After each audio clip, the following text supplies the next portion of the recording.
சத்தியத்தை அறிந்து கொள்வீர்கள், சத்தியம் உங்களை விடுதலையாக்கும். இன்றைக்கி ஒரு ஆழமான சத்தியத்தை பார்ப்போம். இயேசுவின் பிறப்பை குறித்து தான் இந்த சத்தியம்.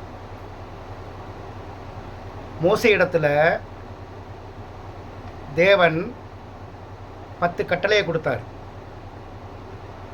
அதில் ஒரு கட்டளை, பிறர் மனைவியை இச்சியாது இருப்பாயாக அப்படிங்கிறது தான் 10 கட்டளையிலையும் இது ஒரு கட்டளை. அந்தப்படி இதான் அந்த ஜனங்கள் வாழ்ந்துக்கிட்டு வர்றாங்க. 10 கற்பனையை கை கொண்டு வாழ்கிறாங்க. அதில் பிறர் மனை இச்சியாது இருப்பாங்கிற கற்பனை கை கொண்டு ஜனங்கள் வாழ்ந்துக்கிட்டு இருக்காங்க. இப்படி இருக்கப்ப தாவீது வம்சத்தில் ஒரு குமாரன் பிறப்பார். அவர் செங்கோல் கொண்டு இஸ்ரவேல் ஜனங்களை ஆட்சி செய்வார்னு அவங்களுக்கு உடன்படிக்கை செய்யப்பட்டிருக்கு. தாவீது வம்சத்தில் பிறக்குவார், மெஸ்ஸியா வருவார், நம்மளையே ஆளுவார், நம்மளை ஆளுகிற தேவன் தாவீது வம்சத்தில் வருவார், தேவனுடைய குமாரன் வருவார் அப்படின்னு நினச்சிக்கிட்டு இருந்தாங்க. அந்தப்படி மரியாளுக்கும் ஜோசப்புக்கும் நிச்சயம் பண்ணப்படுது. கல்யாணத்துக்கு நிச்சயம் பண்ணுறாங்க. பொண்ணுக்கு மாப்பிள்ளைக்கு இவர் தான் மாப்பிள்ளை, இவர் தான் பொண்ணுன்னு நிச்சயம் பண்ணிட்டாங்க. நிச்சயம் பண்ணதுக்கப்புறம் வேதத்தில் என்ன எழுதியிருக்கு? வானதூதர் கபரியேல் மரியாள் இடத்தில் தரிசனமாகி, மரியாளே பயப்படாதே, நீ ஒரு ஆண் குழந்தையை பெத்தெடுப்ப, அந்த குழந்தைக்கு இயேசு என்று பெயரிடுவாயாக அப்படின்னு சொல்லிட்டார் இந்த அம்மாவுக்கு தரிசனத்தில் வந்து. அப்போ இந்த மரியாள் யாருக்கிட்ட சொல்லுவாங்க? நிச்சயிக்கப்பட்ட புருஷன்ட்ட தான் சொல்லுவாங்க இந்த விஷயத்தை. ஏன்னா மரியாள் கேட்குறாங்க, நான் இன்னும் புருஷனை அறியேனுங்கிறாங்க. நிச்சயம் தானே பண்ணியிருக்கோம், நாங்கள் இன்னும் கல்யாணம் பண்ணலையில், கல்யாணம் பண்ணால் தானே பிள்ளை பார்க்க முடியும்னு கேட்குறாங்க. இது கர்த்தரால் சொல்லப்பட்டதுன்னு கபிரியேல் தூதன் சொன்னதா எழுதப்பட்டதை நீங்கள் கேள்விப்பட்டிருப்பீங்க. பைபிள் எழுதியிருக்குல்ல, இதை கேள்விப்பட்டிருக்கீங்களா? அப்போ நிச்சயிக்கப்பட்ட பெண் அப்படின்னா இன்னொருடைய மனைவி. அப்போ நிச்சயம் பண்ணுறதுக்கு முன்னாடி கபிரியேல் தூதன் வந்து மரியாள்கிட்ட சொல்லலை, நீ ஒரு ஆம்பளை பிள்ளையை பெக்க போகிற, அவருக்கு இயேசுன்னு பேர் வைங்கன்னு சொல்லலை. நிச்சயம் பண்ணப்பட்டுட்டாலே அந்த பெண் இன்னொருவனுக்கு மனைவி ஆகிறா. அப்படி இருக்கப்ப பைபிள் என்ன எழுதியிருக்கு? பிறர் மனைவியை இச்சியாது இருப்பாயாகன்னு. அப்போ ஜோசப்னால மரியாளுக்கு புள்ள பிறக்காது, கடவுளே மரியாளுக்கு புள்ள கொடுக்க போகிறாருன்னு அர்த்தம். அப்போ இந்த கடவுள், வானத்தை பூமியை உண்டாக்குன வேதத்தை கொடுத்த இந்த கடவுள் ஜோசப்போட மனைவி ஆக போகிறவர். கல்யாணம் முடிஞ்சிருச்சு, நிச்சயம்னா ஆஃப் மேரேஜ் முடிஞ்சிருச்சு, இவனுக்கு தான் இவள் அப்படிங்கிறது. அப்போ இந்த ஜோசப்புக்காக நியமிக்கப்பட்ட ஒரு பெண்ணை இச்சிச்சார்னா அவர் கடவுள் இல்லையா?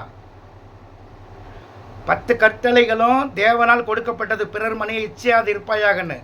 அப்படி பிறர் மனை இச்சையாது இருப்பாங்கிற தேவன், கர்த்தாதி கர்த்தர், வானத்து பூமி படைச்சவர், மரியாளை இச்சிப்பாரா? யோசனை பண்ணுங்க. பிறர் மனையை இச்சையாது இருப்பாயாகன்னு சொல்லக்கூடிய தேவனே மரியாளை இச்சிச்சது மாதிரி இது அடக்கமாகும், இந்த இதில் அடங்கும். ஏன்னா ஜோசப்புக்கு நியமிக்கப்பட்டவ நிச்சயம் பண்ணிட்டாங்க. இவனுக்கு தான் இந்த ஆணுக்கு இந்த பெண்ணு நாங்கள் நிச்சயம் பண்ணிட்டோம், இவங்க தான் மனைவி, இவங்க தான் புருஷன்னு. அப்படி இருக்கப்ப இன்றைக்கி இருக்க கிறிஸ்தவர்கள் என்ன சொல்கிறாங்க? இல்லை, பரிசுத்த ஆவியால் வந்து நிரப்பப்பட்டு அவங்க கன்னியானாங்க, ஜோசப்புக்கிட்ட போய் சொன்னார் வானதூதர், அந்த பெண்ணை சந்தேகப்படாத, அந்த அம்மா வந்து கடவுளுக்கு பொண்டாட்டி அப்படிங்கிற மாதிரி வேதத்தில் எழுதப்பட்டதை இப்போ உங்கள்கிட்ட காட்டுறாங்களே, இது உண்மையான வேதம் இல்லை. அப்படி நீங்கள் கையில் வச்சு இந்த வசனத்தை எடுத்துக்கிட்டு பரிசுத்தாவியில் நிரப்பப்பட்டு நீ கர்ப்பவதி ஆகுவ, அது வரையில் ஜோசப்பு உங்களை தொடமாட்டார், அவர் வேறு ரூமில் படுத்துக்குவார், நீ வேறு ரூமில் படுத்துக்க, பிள்ளை பெற்றெடுக்கிற வரைக்கும் அப்படின்னு சொன்னது தான் வஞ்சிக்கிறது. இதுதான் சாத்தை வஞ்சிக்கிறது, கடவுளுக்கு பேரை தூசணம் பண்ணுறது, அவமானப்படுத்துறது. இப்போ கடவுளுக்கு மரணம் இல்லை, பசி இல்லை, அவருக்கு தாகம் அல்ல பரலோக ராஜ்யத்தில். சாக போகிறவன் தான் ஒரு பிள்ளை பெற்று வாரிசு உருவாக்குவான். வயசான காலத்தில் கஞ்சி ஊற்றுவாங்களா அப்படின்னு. கடவுளுக்கு மரணங்கிறதே இல்லை. மரணமே இல்லாத ஒரு கடவுள் எப்படி வந்து ஒரு பெண்ணை கல்யாணம் முடிச்ச பிள்ளை பெற்பார்? மரணம் ஆறவனுக்குத்தானே வாரிசு தேவை, மரணமே இல்லாத தேவனுக்கு. அப்போ இந்த கிறிஸ்தவ வேதாகமத்தை சொல்லக்கூடிய கிறிஸ்தவன் கொண்டு வந்து உங்கள்கிட்ட கொடுக்குற பைபிளில் சொல்லப்பட்டது என்ன எழுதியிருக்கு? பரிசுத்தாவியால் நீ நிரப்பப்படுவ, அப்போ உனக்கு ஒரு பிள்ளை பிறக்கும், அவருக்கு இயேசு என்று பெயரிடுவாங்கன்னு புதிய உடன்படிக்கையில் எழுதியிருக்காங்க. பழசில் என்ன எழுதியிருக்கு? தாவீது வம்சத்தில் வரக்கூடிய கன்னி வயிற்றில் பிறக்கக்கூடிய ஒரு மகன், ஒரு ஆள், அவர் தான் வந்து இஸ்ரவேலுக்கு ராஜாவாகுவார். இஸ்ரவேல் ஆளக்கூடிய ராஜா தாவீது வம்சத்தில் பிறப்பார்னு எழுதிட்டாங்க. அந்தபடி பைபிளில் படித்து வந்தீங்கன்னா ஆண் வாரிசு தான் கொடுக்கப்பட்டுக்கிட்டே இருக்கும். ஆபிரகாமோட மகன் ஈசாக்கு, ஆபிரகாம ஈசாக்கு, இஸ்மவேலு, ஈசாக்குக்கு மகன் 12 பிள்ளைய, இஸ்மவேலுக்கு இத்தனை பிள்ளைய அப்படின்னு நீங்கள் படித்து வருவீங்க. ஆனால் மரியாள்கிட்ட வர்றப்போ மட்டும் இந்த சகரியாவோட மகளாகிய மரியாள், அவளிடத்திலிருந்து இயேசு வெளிப்பட்டார் அப்படின்னு எழுதியிருப்பாங்க. வாரிசுனாலே ஆண் வழியில் தான் கொண்டு வந்து கொடுக்கணும். ஆனால் பைபிள் என்ன போட்டிருக்கான்? மரியாளை கொண்டு போய் தாவீது வம்சம் அதிலிருந்து பரப்பரன்னு வெளிப்படுவார் அப்படின்னு எழுதிட்டாங்க. இதை தான் கண்ணை அதாவது கருப்பு பேப்பர் சுற்றி மூடுனது. ஆபிரகாமோட பொண்டாட்டி சாரா வழியில் ஆண்டவர் வந்து சந்ததியை கொண்டு வந்து சொல்லலை. தாவீதோட வம்சத்தில் வர்றது ஆண் வாரிசு குடிக்கிறது. அந்த மாதிரி தாவீது வம்சத்தில் வந்த ஆண் வாரிசு தான் யோசேப்பு. நல்லா உள் வாங்கிக்கோங்க. மரியாளுக்கு முன்னாடி வரைக்கும் இன்னாருடைய மகன் இன்னாரு, இவனுக்கு பிறந்தவன் இன்னாரு அப்படின்னு ஆணில் வந்துக்கிட்டு இருக்கோம். பைபிளில் மட்டும் கொண்டு வந்து சூட்சமாக வச்சுருவாங்க. இந்த ஆணுக்கு பிறந்த பெண்ணுக்கிட்ட இருந்து தான் கிறிஸ்து வெளிப்பட்டார் அப்படின்னு எழுதியிருப்பாங்க. அது பொய்.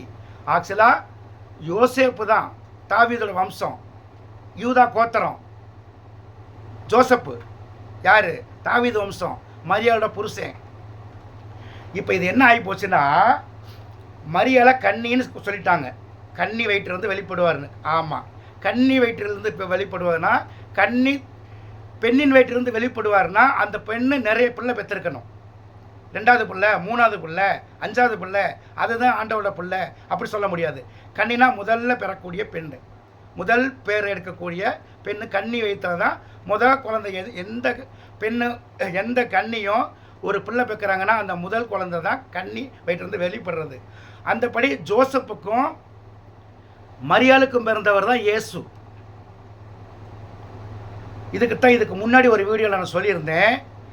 ஜோசப்புக்கும் மரியாளுக்கும் பிறந்ததுனால தான் எருசலேம் தேவாலயத்தில் குடியுரிமை எழுத போகிறப்ப அப்பா பேர் ஜோசப்பு, அம்மா பேர் மரியாள், பிறந்திருக்க குழந்தை பேர் இயேசுன்னு 8வது நாள் இயேசுன்னு பேர் வச்சு பதிவு பண்ணுறாங்க. விருத்த சேதனம் செய்து அவருக்கு இயேசு என்று பெயரிட்டு ரெஜிஸ்டர் பண்ணுறாங்க. ரோமரோட ஆட்சி காலத்தில் குடியுரிமை எழுதுறதுனால. அதனால தான் கிமு ரோமரோட ஆட்சி காலத்தில் இருந்ததுனால தான் நம்ம கிறிஸ்து பிறப்புக்கு முன், கிறிஸ்து பிறப்பு பின்னா, இயேசு பிறந்ததுனால கிறிஸ்து பிறப்புக்குன்னு சொல்லலை. அவங்களோட சட்டத்திட்டப்படி, ரோமானிய சட்டப்படி குடியுரிமை எழுதுகிறாங்க. அந்த வருஷத்தை குறிக்கிறது தான் கிமு. இதை நல்லா வாங்கிக்கோங்க. இப்போ கபிரியேல் தூதர் வந்து என்ன சொல்கிறாரு? நீ ஒரு ஆம்பளை பிள்ளை பெக்க போகிறப்பா, அவருக்கு இயேசுன்னு பேர் வை, இது தேவனுடைய செய்தியாக நான் உன்கிட்ட சொல்கிறேன்னு கபிரியேல் சொல்லிட்டாரு மரியாளுக்கிட்ட. அப்போ மரியாள் யார்கிட்ட சொல்லுவாங்க? இன்றைக்கி ஃபோன் பண்ணி நிச்சயிக்கப்பட்ட மாப்பிள்ளைகிட்ட தான் சொல்லுவாங்க. ஏங்க, நமக்கு ஒரு குழந்தை பிறக்குதான், அந்த குழந்தைக்கு இயேசுன்னு பேர் வைக்க சொல்லி தரிசனத்தில் இப்படி கபிரியேல் தூதர் என்கிட்ட வந்து சொன்னார்னு. அப்போ ஜோசப் என்ன செய்வார்? சந்தேகப்படுவாங்க. இப்போ தான் நிச்சயம் பண்ணியிருக்கோம், அதுக்குள்ளே பிறக்க போகிற புள்ள, ஆம்பளை புள்ள, அதுக்கு இயேசுன்னு பேர் வைக்க சொல்லி இவளுக்கிட்ட வந்து எந்த தூதன் சொன்னான்னு அவருக்கு சந்தேகம் வருது. இது நார்மலாக எல்லா மனுஷனுக்கு வர சந்தேகம் தான். இன்றைக்கி மொபைலில் சொல்லிடுவாங்க, நிச்சயம் பண்ணிட்டு போயிட்டா இப்படி ஒரு தூதன் வந்து சொன்னால், ஏங்க நமக்கு ஒரு ஆம்பளை பிள்ளை பிறக்க போகுதான், அவங்களுக்கு வந்து இயேசுன்னு பேர் வைக்க சொல்லி ஒரு வானதூதர் சொல்லிட்டு போனாருன்னா, அந்த மாப்பிள்ளைக்காரன் வெளியூர்காரனாக இருக்கான், நம்ம இங்கே இருக்கோம், என்ன இவ இப்படி சொல்கிறா அப்படிங்கிறது ஓடுமே. இதுதான் ஜோசப்புக்கு வந்தது. அப்போ தான் ஜோசப்புக்கு தரிசனமாகி, உன் மனைவியை சந்தேகப்படாத, ஏன்னா முன்கூட்டி முன்னறிவிப்பு பண்ணுறாங்க. புருஷன்ட்ட, கட்டிக்க போகிற புருஷன்ட்ட, நிச்சயம் பண்ண புருஷன்ட்ட தான் இந்த பெண் சொல்கிறாங்க. அப்போ தான் அவர் பலப்படுறாரு. ஓ, தாவீது வம்சத்தில் வர்றது. அப்போ தாவீது வம்சம் யார்? கிறிஸ்து தாவீது வம்சமா? தாவீது மனுஷனோட வாரிசு. கிறிஸ்து மனுஷ வாரிசா? இல்லை. இதெல்லாம் ஆழமாக வச்சுக்கோங்க, சொல்லித்தரேன்.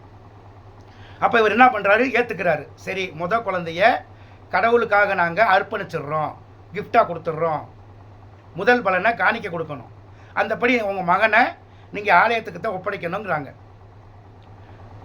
கடவுளுக்காக ஒப்பு கொடுக்கறது அந்த பையனு, பிறக்கிற குழந்தைய.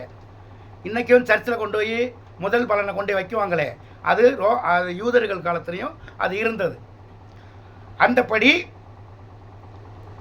ஜோசப்புக்கும் மரியாளுக்கும் பிறந்த மாமிசத்தில் பிறந்த அந்த குழந்தைக்கு பேர் இயேசுன்னு வைக்கிறாங்க. அது மனுஷகுமாரன் இல்லைங்க. எங்கள் பைபிளில் பரிசுத்தாவியால் அவன் கர்ப்பவதியானா, அதனால தான் மரியா வந்து இயேசுவை பெற்றாரு.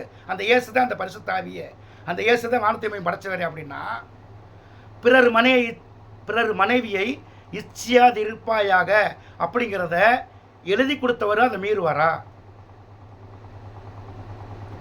10 கற்பனையும் கையால் எழுதி மோசைக்கிட்ட கொடுத்தாருல, 10 கட்டளையா, இதுதான் உங்களுக்கு மனிதனுக்கு நான் கொடுக்குற நீதி சட்டம்னு. அதுக்கப்புறம் மோசே அவங்க ஒரு தேசத்தை உருவாக்க போகிறாங்க. எகிப்து அடிமைத்தனத்திலிருந்து வந்து ஒரு நாட்டை உருவாக்குறாங்க. அந்த நாட்டுக்காக அந்த மக்களுக்கு எழுதப்பட்ட சட்டம் தான் நியாயப்பிரமாணம். நம்ம இந்திய அரசியலமைப்பு சட்டம் மாதிரி நியாயப்பிரமாணம் இஸ்ரவேலருக்கு கொடுத்தப்பட்ட சட்டம். அடுத்தவன் மணி இச்சியாது இருப்பாகன்னு எழுதப்பட்டிருக்கு, கடவுள் கொடுத்துருக்காருன்னு அவங்க போதிக்கிறாங்க. அப்படி இச்சிச்சுட்டான். அடுத்த முன்னாடியே ஒருத்தன் போய் ரேப் பண்ணிட்டு வந்துட்டான். அப்போ அதுக்கு என்ன செய்யணுங்கிறதுக்காக எழுதப்பட்டது தான் நியாயப்பிரமாணம். மோசே எழுதி கொடுத்தது. அது 10 கட்டளையை தேவன் கொடுக்குறாரு, நியாயப்பிரமாணத்தை மோசே கொடுக்குறாரு. அது நாட்டோட சட்டம். அப்படி இச்சைக்கூடாதுன்னா இச்சிச்சுட்டான். இச்சவனை என்ன செய்யணும்? அதான் கண்ணுக்கு கண் பல்லுக்கு பல் அப்படிங்கிறது எழுதி கொடுத்தது. ஒருத்தன் கண்ணை கெடுத்தா அவன் கண்ணை குத்தி கெடுக்கணும், ஒருத்தன் கையை வெட்டிட்டா அவன் கையை வெட்டணுங்கிறத நியாயப்பிரமாணம். இந்த நியாயப்பிரமாணத்தை தேவன் கொடுக்கலை. இப்போ மேட்டருக்கு வரேன். இப்போ ஜோசப்புக்கும் மரியாளுக்கும் பிறந்தனால தான் அவங்க ரெஜிஸ்டர் பண்ணுறப்ப அப்பா பேர் ஜோசப்பு, அம்மா பேர் மரியாள், பிறந்திருக்க குழந்தைக்கு பேர் இயேசுன்னு ரெஜிஸ்ட்ரேஷன் பண்ணுறாங்க. அதாவது ஃபேமிலி கார்டு வாங்குறாங்க. இல்லை, அது ஆண்டவரோட குழந்தை தான். மனுஷனுக்கு மனுஷியை சேர்ந்து பிறந்த குழந்தை இல்லை. அவங்க கரைப்படையாதவர், ஆண் வாசமே இல்லாமல் பிறந்தார். யார்? இயேசுன்னு நீங்கள் சொன்னீங்கன்னா ஆதியாகமத்துக்கு போக வேண்டியதாகும். ஆதியாகமத்தில் ஏவாள் என்ன சொல்கிறா? கர்த்தரால் ஒரு ஆம்பளை பிள்ளையை பெற்றேன் அப்படி சொல்கிறாங்களா ஏவாள்? அப்போ ஏவாளுக்கிட்ட வந்து ஆண்டவர் கூடியிருந்து பிறந்த குழந்தைன்னு அதுக்கு அர்த்தமாக நீங்கள் எடுத்துக்குவீங்களா? ஆதாமுக்கு ஏவாளுக்கும் பிறந்த மூத்த ஆம்பளை பிள்ளை, முதல் பிள்ளை காயின். அந்த காயினை பெற்ற தாய் ஏவாள் என்ன சொல்கிறாங்க? கர்த்தரால் ஒரு பிள்ளையை பெற்றேன். அந்த தோட்டத்தோட நல்ல நன்மை தீமை அறியத்தக்க கனியை சாப்பிட்டுட்டாங்களா? துரத்தி விடப்பட்டாங்களா? வெளியில் வந்துட்டாங்க. ஏதேன் தோட்டத்தை வெளியில் வந்த பெண்ணு ஏவாள் என்ன பதிவு பண்ணுறாங்க பைபிளில்? கர்த்தரால் ஒரு ஆம்பளை பிள்ளை பெற்றேன்னு. அதே வசனத்தை தானே இங்கே வந்து கபிரியேல் சொல்கிறாரு. பரிசுத்தாவியால் நீ கர்ப்பவதி ஆகுவ, அப்போ நீ ஒரு ஆம்பளை பிள்ளையை பெக்குவ, அந்த ஆம்பளை பிள்ளைக்கு இயேசு என்று பெயரிடுவாயகன்னு. நல்லா பார்த்துக்கங்க. ஆதாமுக்கு ஏவாளுக்கும் பிறந்தது தான் காயின். இல்லை, காயின் கர்த்தரால் பிறந்தவர்னா பொல்லாங்கனால் உண்டான காயினை போல் இருக்க வேண்டாம். வாரிசு மனித குலத்தில் ஆணும் பெண்ணும் இணைஞ்சு பிறந்த பையன் காயின் பொல்லாங்கனா இருக்கான். நல்லா பார்த்துக்கங்க. அதே வசனம் தான் இங்கே வருது, கபிரியேல் சொல்கிறாரு. அப்போ ஜோசப்புக்கும் மரியாளுக்கும் பிறந்த மகனுக்கு பேர் இயேசு. யோசேப்புக்கும் மரியாளுக்கு பிறந்த மகனுக்கு பேர் கிறிஸ்து இல்லை, கிறிஸ்து வார்த்தையாக இருக்கிறார். வார்த்தையை யாரும் கர்ப்பத்தில் பெக்க முடியாது. மாமிசமே கர்ப்பத்தில் பிறக்கும். ஆணும் பெண்ணும் சேர்ந்து புல்லை பெக்கிறது தான் ஏதேன் தோட்டத்தில் நடந்தது. இச்சை இல்லாமல் புல்லை பெக்க முடியாது. காமம் இல்லைன்னா புல்லை பெறாது. அப்போ பாவத்திலிருந்து விடுதலை கொடுக்கத்தான் கிறிஸ்து இந்த உலகத்துக்கு வந்தார். பாவத்தில் இருந்து நம்மளை மீட்டெடுக்கத்தான் வந்தார். பாவமே இல்லாமல் பிறந்தவர் இயேசுன்னு சொல்கிறது எவ்வளோ பெரிய அயோக்கியத்தனம். இயேசு பாவத்தில் பிறந்தேன்னு தானே யோவான்ஸ்நான்ட்ட போய் பாவ மன்னிப்பு வாங்கினார். பாவ மன்னிப்பு மத்தேயுவில் பார்த்தீங்கன்னா தெரியும். அக்காலத்திலே யோவான் ஸ்நானகன் யோர்தான் நதிக்கரையில் மனம் திரும்புவதற்கு ஏற்ற பாவ மன்னிப்பு கொடுத்தான். அவனிடத்தில் போனவர்கள் அனைவரும் தங்கள் தங்கள் பாவங்களை அறிக்கையிட்டு அவனிடத்தில் ஞானஸ்தானம் பெற்றார்கள். அவனிடத்தில் யோவான் ஸ்நானகனிடத்தில் இயேசுவும் ஞானஸ்நானம் பெற்றார். பாவ மன்னிப்பு கொடுத்துக்கிட்டு இருக்கான் ஒருத்தன். அவன்கிட்ட போய் பாவத்தை அறிக்கையிட்டா தான் மன்னிச்சு ஸ்நானம் கொடுத்தான். பாவ மன்னிப்பு கேட்ட ஞானஸ்நானம், அது மனம் திரும்பி. அப்போ இயேசு அவனிடத்தில் போய் பாவ மன்னிப்பு அளித்து தான் ஞானஸ்தானம் வாங்கிட்டு வர முடியும். நல்லா பார்த்துக்கணும். இயேசுவை நீங்கள் கிறிஸ்துவை எப்போ பார்க்குறீங்கன்னா, இயேசு எப்பொழுது யோவான் ஸ்நானன்கிட்ட போய் ஞானஸ்தானம் பெற்றுட்டு கரையேறின உடனே யோவான் ஸ்நானனை பார்க்கும்போது புறா மாதிரி ஒரு ஆவி இயேசுக்குள்ளே இறங்குறத பார்க்குறான். அந்த புறாவை போல ஒரு ஆவி இயேசுக்குள்ளே இறங்குறத பார்த்துட்டு இவர் தான் கிறிஸ்துன்னு அறிக்கையிடுறான். அதுக்கப்புறம் தான் இயேசு கிறிஸ்துவாகிறாரு. 30 வருஷமாக இயேசுவாக இருந்தவர் 30வது வயசில் யோவான் ஸ்நானன்ட்ட ஞானஸ்நானம் வாங்கினதுக்கு அப்புறம்தான் இவரே மெய்யான தேவகுமாரன், அடிக்கப்படக்கூடிய உங்கள் பாவத்துக்காக அடிக்கப்படக்கூடிய ஆட்டுக்குட்டியானவர் இவர் தான் அப்படின்னு அறிக்கையிடுறான். அதுக்கு முன்னாடி இல்லை. இவர் ஞானஸ்நானம் வாங்கினதுக்கப்புறம். அப்போ பாவத்திலிருந்து விடுதலை கொடுக்கத்தான் வந்தேன்னு சொன்ன கிறிஸ்துவான வார்த்தை இயேசுக்குள்ள தங்குறாரு. ஏன்னா இயேசு பாவ அறிக்கையிட்டு ஞானஸ்நானம் வாங்கிட்டாரு. இப்போ சொல்லுவாங்கள்ல ரட்சிக்கப்பட்டுட்டீங்களான்னு, அந்த ரட்சிப்பை வாங்குறாரு. இப்போ அதுக்காக கேட்கணும், அதுக்கு தான் தெரிஞ்சுக்கணும் இயேசுனா யார், கிறிஸ்துனா யாருன்னு தெரியணும். இயேசு மனுஷகுமாரன். இயேசுவே இதை பதிவு பண்ணியிருப்பார் மத்தேயு, மார்க்கு, லூக்கா, யோவானில். சத்தியத்தை பேசுகிறதுனால் மனுஷனாகிய என்னை கல்லெறிய நீங்கள் தேடுகிறது என்னன்னு கேட்பார். வார்த்தையை கல்லெடுத்து அடிக்க முடியுமா? அந்த வார்த்தையை நான் ஏற்றுக்கிட்டேன், அதனால் ரத்தமும் சதையுமா இருக்கேன்னு சொல்கிறார். ரத்தமும் சதையுமா. இப்போ மரியாள் பரிசுத்தாவியால் கர்ப்பவதி ஆனான்னு சொன்னீங்கன்னா, காயினும் பரிசுத்தாவியால் கர்ப்பவதியாகி தான் பிறந்தான் அப்படின்னு ஆயிரும். ஏன்னா மரியாளும் சொல்கிறாங்க, கர்த்தரால் நான் ஒரு ஆம்பளை பிள்ளை பெற்றேன், இவருக்கு பேர் இயேசுன்னு. ஏவாலும் சொல்கிறாங்க, கர்த்தரால் ஒரு ஆம்பளை பிள்ளையை பெற்றேன், இவனுடைய பேர் காயின்னு. ஆனால் வேதத்தில் காயின் பொல்லாங்கனால் உண்டானவன்னு. இப்போ மரியாள் கர்த்தருக்குத்தான் இந்த பிள்ளையை பெற்றேன்னா, கர்த்தரை ஆண்டவரேன்னு சொன்ன ஒரு பெண்ணு, அடிமையான பெண்ணு, கர்த்தர் இந்த பெண்ணை வஞ்சிச்சதாயிடும். பிறர் மனைவியை இச்சித்தவர் உங்கள் கர்த்தர் அப்படின்னு கேள்வி வருமா வராதா? எனக்கு ஒரு பிள்ளை நிச்சயம் பண்ணிட்டு வந்துட்டோம். அந்த பிள்ளை எனக்கு ஃபோன் பண்ணி சொல்லுது, நல்லா கேட்டுக்கோங்க, ஏங்க நமக்கு ஒரு ஆம்பளை பிள்ளை பிறக்குங்க, அந்த பிள்ளைக்கு இயேசுன்னு பேர் வைக்கிறோம் அப்படின்னு சொல்லுதுன்னு வச்சுக்கோங்க என்கிட்ட. நான் போய் நிச்சயம் பண்ணிட்டு வந்ததுக்கப்புறம் எனக்கு இந்த செய்தி வருது. நான் என்ன நினைப்பேன், என்னடா இப்போ தான் போய் நிச்சயம் பண்ணிட்டு வந்திருக்கோம், அதுக்குள்ளே பிள்ளை பிறக்க அந்த பிள்ளைக்கு இன்ன பேர் வைக்க சொல்லி ஆண்டவரோட தூதர் சொன்னார்னு சொன்னால் எந்த மனுஷனாவது இந்த காலத்தை ஏற்றுக்குவானா? சந்தேகப்படுவானா இல்லையா? அந்த சந்தேகத்தை தான் அவர் படுறார். ஏமா உன்னை நிச்சயம் தான் மட்டும் போயிருக்கேன், இன்னும் கல்யாணம் கூட வைக்கல, அதுக்குள்ளே எப்படிமா நீ ஆம்பளை பிள்ளை பிறக்கும், அவருக்கு இன்னும் பேர் வைக்கணுங்கிறத சொல்கிற, அப்போ இது ஏன் பிள்ளையா அப்படின்னு கேட்பாங்க.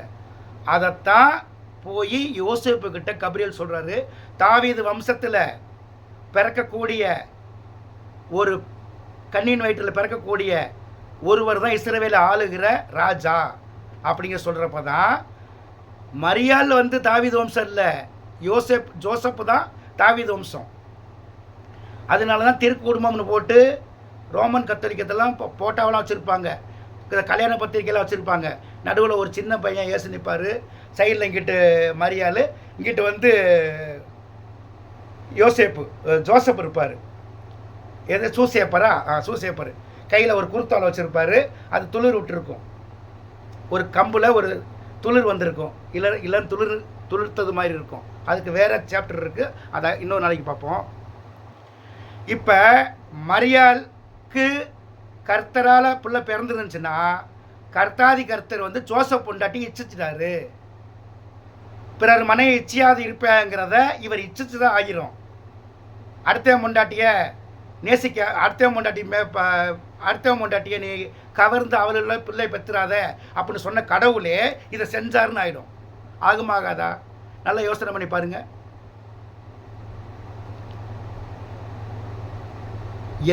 இன்னைக்கு வரைக்கும் ஒரு பெண்ணு ஒரு குழந்தை பெற்கிறாங்கன்னா ஆண்டவர் பார்த்து இந்த குழந்தைய கொடுத்தாருன்னு சொல்லுவாங்க. வாயிலே சொல்லுவாங்க. ஆண்டவராக வந்து கொடுத்தாரு, ஏமா நானா கொடுத்தேன் அப்படின்னு ஆண்டவர் கேட்டாரா? அந்த குழந்தை ஆண்டவரில் கொடுக்கப்பட்டதுங்கிறத உள்வாங்கிக்கிறாங்க. அதை அப்படி எழுதிட்டு, இல்லை ஜோசப் டச்சே பண்ணலை, ஜோசப் இருந்த ஊர் சமேரியாவில் இருந்தார், இந்த அம்மா பெத்தலேகம் இருந்துச்சு, ரெண்டுக்கு டிஸ்டன்ஸே ஒரு 50 கிலோமீட்டரு, அதனால் 2 பேர் பார்த்துக்கல, அது எப்படி பிள்ளை பிறந்துச்சு அப்படின்னு கேள்வி வரக்கூடாது. அதனால தான் நிச்சயப்படுத்தப்பட்ட பெண்ணுக்கிட்ட சொல்கிறாங்க. நிச்சயப்படுத்தப்பட்ட ஆண், அதாவது நிச்சயம் பண்ணிட்டாலே கல்யாணம் முடிஞ்சிருச்சுன்னு அர்த்தம். இவன் தானே, அதுதான் தீர்வு. அப்போ தீர்வுக்கு முன்னாடி மரியாள் கர்ப்பமாக இருந்தால் இந்த பிரச்சனை வராது. இந்த கேள்வி கொஸ்டின் எடுக்க முடியாது. இந்த கொஸ்டின்லாம் கிறிஸ்துக்கிட்ட நம்ம கேட்டால்தான் பதில் கொடுப்பார். நீங்கள் பரலோகத்துக்கு அடுத்த காரியத்தை கேட்டால்தான் பேசுவார். அதுதான் இப்போ நான் கேட்டேன்னா, ஏப்பா நீங்களே மரியாளுக்கு தகப்பனாக இருக்கீங்க, நீங்களே மரியாளுக்கு வயிற்றில் பிள்ளையா பிறக்கிறீங்க, நீங்களே அவருக்கு புருஷனாக எப்படி இருக்கீங்கன்னு கேட்டேன், கொஸ்டின் வச்சேன். தகப்பனே நான் தான், என் பிள்ளைக்கு நானே பிள்ளையாகவும் பிறப்பேன், நானே அவளுக்கு புருஷனாக இருப்பேன் அப்படின்னு சொன்னால் இது கடவுளா சாத்தானா? அடுத்த மனை இச்சியாது இருப்பாங்கன்னு கடவுள் கொடுக்குறாரு, அடுத்த மனை இச்சிக்கலாம் அப்படிங்கிறத சாத்தான் கொடுக்குறான். இந்த மரத்தின் கசியை புசிக்க வேணான்னு சொல்லி ஆண்டவர் கொடுக்குறாரு, இந்த மரத்தின் கசியை புசித்தால் உனக்கு மரணம் இல்லைன்னு சாத்தான் சொல்லித்தர்றான். அடுத்த மனைவியை நேசிக்கக்கூடாதுன்னு 10 கட்டையில் எழுதி கையில் கொடுத்துட்டாரு, மோச கையில். இல்லை கடவுள் அடுத்த முண்டாட்டியை இச்சிக்கலாம் அப்படின்னு கொண்டு வந்தால் அது கடவுளாக சாத்தானா? வேதத்தை படிக்கக்கூடாது, அதை சாப்பிடணும், தின்னணும், உள்ளுக்கு ஏற்றிடணும். டவுட் வந்தால் கொஸ்டின் கேட்கணும். எது? பைபிளை கொடுத்தவர்கிட்ட. ஏதேன் தோட்டத்தில் இருந்துச்சு நன்மை தீமை அறியத்தக்க கனி கொடுக்கும் மரம். அந்த கனியில் நன்மை தீமை அறியத்தக்க கனியும் அந்த ஏதேன் தோட்டத்துக்குள்ளே தான் இருந்துச்சு, ஜீவ விருட்ச கனியும் அந்த ஏதேன் தோட்டத்துக்குள்ளே தான் இருந்துச்சு. அதனால தள்ளி விட்டாங்க. ஏதேன் தோட்டத்தை வெளியே தள்ளுறப்ப அந்த கனியோடு தான் வந்தாங்க பூமிக்கு. நன்மை தீமை அறியத்தக்க கனியை சாப்பிட்டுட்டு தான் ஏதேன் தோட்டத்தை வெளியில் வர்றாங்க. அந்த கனி இப்போ எங்கே இருக்குன்னா உங்கள் கையில் இருக்கக்கூடிய பைபிள். ஏதேன் தோட்டத்தில் இருந்துச்சு பாரு, நன்மை தீமை அறியத்தக்க கனி கொடுக்கும். விருட்சகம் அங்கே தான் இருக்குது, பைபிளுக்குள்ளே தான் இருக்குது. ஜீவ விருட்சகமும் அதுக்குள்ளே தான் இருக்குது. ஜீவ விருட்சக கனி கொடுக்கும். இயேசு கிறிஸ்துவும் அதுக்குள்ளே தான், இயேசுவோட கிறிஸ்துவும் அதுக்குள்ளே தான் இருக்காரு. நன்மை தீமை அறியத்தக்க சாத்தானும் அதுக்குள்ளே தான் இருக்கான். இப்போ புரியுதா? மரியாளுக்கும் யோசேப்புக்கும் பிறந்த குழந்தைய கடவுளுக்கு ஒப்பு கொடுத்தனால இது கடவுள் குழந்தைன்னு. முதல் பலனை கொண்டு போய் கடவுளுக்கு காணிக்கை கொடுப்பாங்க. அந்த காணிக்கை கொடுத்தா அந்த குழந்தை யாருக்குரியதுன்னா பெத்த தாய் தகப்பனுக்கு இல்லை, கடவுளோட குழந்தை. அதைத்தான் பைபிளில் இப்படி குதிர்க்கம் எழுதி விட்டாங்க. உங்கள் பைபிளில் இது வச்சிருக்க படிக்கிற பைபிளில் இப்படி எழுதிட்டாங்க. தாவீது வம்சத்திலிருந்து வர்றவர் தான் இஸ்ரவேலை ஆளுவார், இஸ்ரவேல் ராஜா தாவீது வம்சத்தில் வருவார்னு. தாவீது வம்சம்னாலே ஆண் வாரிசுன்னு அர்த்தம். ஆண்களுக்கு தான் வாரிசு. ஆபிரகாம் தொட்டே ஆபிரகாமுக்கு பையங்க பிறந்தாங்க, அவங்களுக்கு நிறைய பொம்பளை பிள்ளை இருந்திருப்பாங்க. அவங்க வழியில் வந்து வாரிசை கொண்டு வரல. ஆபிரகாம் மை ஈசாக்கு, ஈசாக்கின் மை யாக்கோப்பு, யாக்கோப்புக்கு 12 பிள்ளைய, 12 கோத்திரத்துக்கு வந்த மக்கள் தான் இஸ்ரவேல் ஜனங்களாக எகிப்துக்கு அடிமையாக போயிடாங்க. ஆம்பளை பிள்ளையில குறித்தாங்க, பொம்பளை பிள்ளை குறிச்சிருக்காங்களா? ஆனால் இயேசு பிறப்பில் மட்டும் பெண்ணை குறிக்கிறாங்க. மரியாள் தாவீது வம்சத்தில் வந்தது மரியாள், அவளுக்கு பிறந்தது தான் இயேசு. ஏன்னா கடவுளுக்கு மரணம் இருக்குல்ல, அவர் பிள்ளை பெக்கணும்னு. அப்போ எதுக்காக இயேசுக்குள்ள இயேசு கிறிஸ்துங்கிற அந்த வார்த்தையை அவங்களோட முன்னோர்கள் சொன்னதை, வேத பாரங்கள் எழுதி கொடுத்ததை, அவங்க மூப்பர்கள் சொன்னதை உள்வாங்கிக்கிட்டு அந்த மெஸ்ஸியா நானா அப்படின்னு ஏற்றுக்கிட்டார். நானே ஆகிடுறேன்னு. அடிக்கப்படக்கூடிய பலி கொடுக்கணும், அதுக்கு எந்த மனுஷனா தகுதி பெற்றவன் இருக்கானா, அது நானுன்னு சொல்லி 30 வயசில் இயேசு ஏற்றுக்கிட்டார். 30வது வயசில் அவர் ஏற்றுக்கிட்டார். அந்த அந்த பலியாகக்கூடிய சரீரத்தை நான் கொடுக்குறேன், அந்த ஆட்டுக்குட்டியாக நான் இருக்கேன்னு ஏற்றுக்கிட்டனால கிறிஸ்து அவருக்குள்ள நிலை கொண்டு இருந்தார்.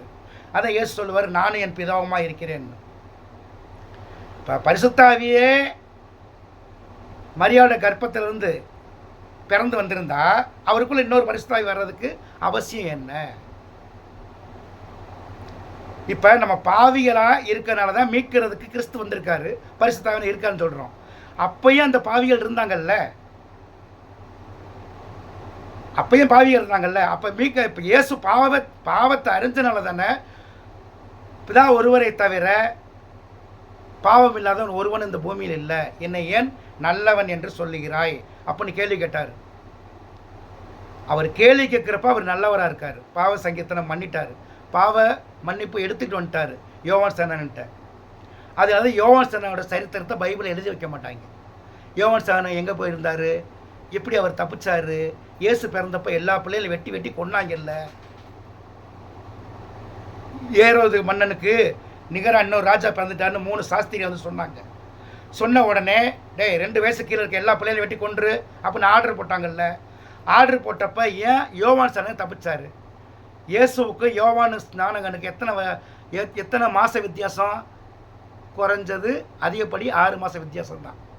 ஏன்னா மரியாள் கர்ப்பமாக இருக்கப்பயே எலிசபெத்து கர்ப்பமாக இருக்காங்க, யோவான் ஸ்நானனோட தாயும். அப்போ ஏரோது மன்னன் சொல்கிறான், இந்த தேசத்தில் இருக்கக்கூடிய எல்லா ஆம்பளை பிள்ளை வெட்டிருன்னு. அப்போ யோவான் ஸ்நானன் எப்படி தப்பிச்சார்? இயேசு தப்பிச்சதுக்கு ஒரு சரித்திரம் வச்சுருக்காங்க. கூட்டிகிட்டு எகிப்துக்கு ஓடிப்போ, அங்கே போ, இங்கே போ அப்படி சொல்லிட்டாங்கன்னு. அந்த அரசை ஒன்றும் முட்டாலும் இல்லை. இப்போ என்னை பிடிக்கணுன்னா ரேஷன் கார்டு இருந்தால் போதும்ல, என் ரேஷன் கார்டு இருந்தால் போதும்ல, எனக்கு எத்தனை பிள்ளைன்னு காணலாம்ல, எனக்கு எத்தனை பிள்ளைய ஆம்பளை பிள்ளை எத்தனை பொம்பளை பிள்ளைன்னு. இப்போ ஆம்பளை பிள்ளையெல்லாம் வெட்டிக்கு போடுங்கன்னு சொல்கிறப்ப அவங்க ஃபேமிலி கார்டை தானே பார்த்துருப்பாங்க, அந்த ஆலயத்தில் தான் ரெஜிஸ்டர் பண்ணுவாங்க. யூதவங்க எல்லாருமே மரபு வழியாக குடும்ப பேர் பதிவு பண்ணுறாங்கல்ல. அப்புறம் ஏன் குறித்து இயேசுவை மட்டும் அவங்க தூக்க முடியல? 2 வயசுக்கு இருக்கப்போ மொத்தம் 600 குழந்தைய பிறந்துச்சு, 598 தான் நம்ம கொண்டிருக்கோம். இன்னும் 2 குழந்தைய தப்பி இருக்குது, அதை தேடுங்கடான்னு விட்டாங்களா, தேடாமல் விட்டுட்டாங்களா? 600 குழந்தைய 2 வருஷத்தில் பிறந்திருக்குப்பா, 598 பேரை வெட்டிட்டோம். இன்னும் 2 குழந்தைய, அந்த பேர் பாரு, யார் பிள்ளைன்னு பாரு, ஜோசப்பு மரியாளோட மகன் இயேசுன்னு ஒரு பதிவு, சகரியா எலிசபெத்துங்கிற மகனோட பேர் யோவான் ஸ்நானகன். இப்படி தூக்குவாங்கல்ல, நம்ம ஆதார் கார்டு மாதிரி தானே அன்றைக்கி ஐடி கார்டு. அப்போ எந்த அளவுக்கு பைபிளை கடவுளோட வார்த்தையை திசை திருப்பி விட்டுருக்கான் சாத்தானுங்கிறது பார்த்துக்கோங்க. இப்போ நீங்கள் கையில் வச்சுருக்க பைபிளே இல்லை. பைபிளுங்கிறது அப்போ அந்த காலகட்டத்தில் படித்து அப்பப்போ தெரிஞ்சுக்கிறது தான். 2000 வருஷத்துக்கு முன்னாடி எழுதி கொடுத்த பைபிளை இன்றைக்கி 2000 வருஷத்துக்கு முன்னாடி சொன்னாங்கல்ல, இன்றைக்கி பாரு இப்படி நடக்குது, 2000 வருஷத்துக்கு முன்னாடி சொன்னாங்கல்ல இந்த இப்படி நடக்குதுன்னு. இதைத்தான் யூதங்க சொன்னாங்க. ஆபிரகாம் காலத்தில் சொன்னது மாதிரி, எரேமியா சொன்ன மாதிரி, எசேக்கியேல் சொன்ன மாதிரி இப்போ நடக்குதுன்னு. ஆனால் இயேசு அதை சொல்லிக்கிட்டு இருந்தாரா? அன்ன காலகட்டத்துக்கு தானே போதிச்சார். 2000 வருஷத்துக்கு முன்னாடி இருந்த போதனையை யூதர்கள் போதிச்சுக்கிட்டு இருந்தாங்க. இயேசுவோட போதனை பழைய உடன்படிக்கை எடுத்து போதிச்சாரா?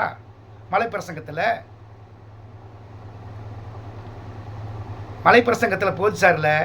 அப்போ பாரு, ஆபிரகாம் எப்படி பேசினாரோ அதையே நான் உங்கள்கிட்ட பேசுகிறேன், அன்றைய எப்படி பேசுதோ அதை இன்னைக்கு பேசுகிறேன் அப்படின்னு சொல்கிறது தான் இப்போ தப்பாகி போனது.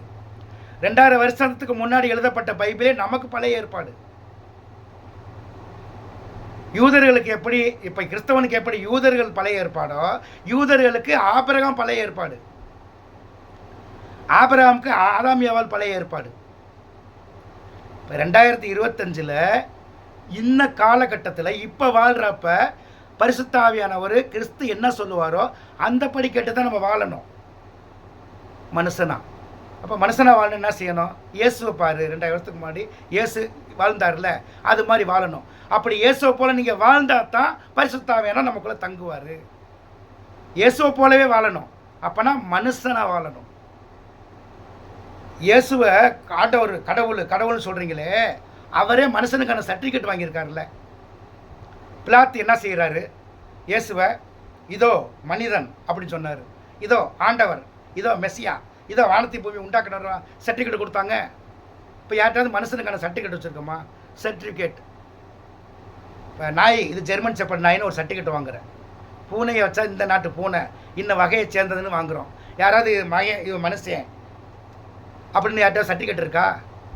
நமக்கு சர்டிஃபிகேட்டில் மனுஷன் எழுதி கொடுத்துருக்காங்களா? ஆனால் இயேசுக்கு மட்டும் மனுஷன் எழுதி கொடுத்தாங்க. ஏன்னா யாருமே மனுஷனாக வாழலை. இப்பையும் அன்னைக்கு எப்படி அப்படித்தான் இப்பையும் தலை சாக்க இடம் இல்லை. ஒரு மனுஷன்றதை இன்னொரு மனுஷன் போய் தங்க முடியும். இங்கே யாருமே மனுஷன் இல்லைன்னு. அந்த மனுஷனுக்கான குணம் 9. அந்த 9 குணத்தில் வாழ்ந்தால் அவனுக்கு பேர் தான் மனுஷன். அந்த 9 குணத்தின் படி அன்பு, இரக்கம், தயவு, இச்சையடக்கம், சாந்த குணம், இந்த படி வாழ்ந்தால் அவனுக்கு பேர் தான் மனுஷன். அது இல்லாமல் வேறு குணங்கள் அவனுக்குள்ளே இருந்தால் அவனுக்கு பேர் மனுஷன் இல்லை. அந்த மாதிரி தான் அவங்க விசாரணை பண்ணி நீதி ஆசிரமத்தில் உட்காந்து இவன் தாண்டா மனுஷன், இதோ மனிதன்னு அவங்கள்ட்ட சொல்கிறாங்க ஜனங்கள்கிட்ட.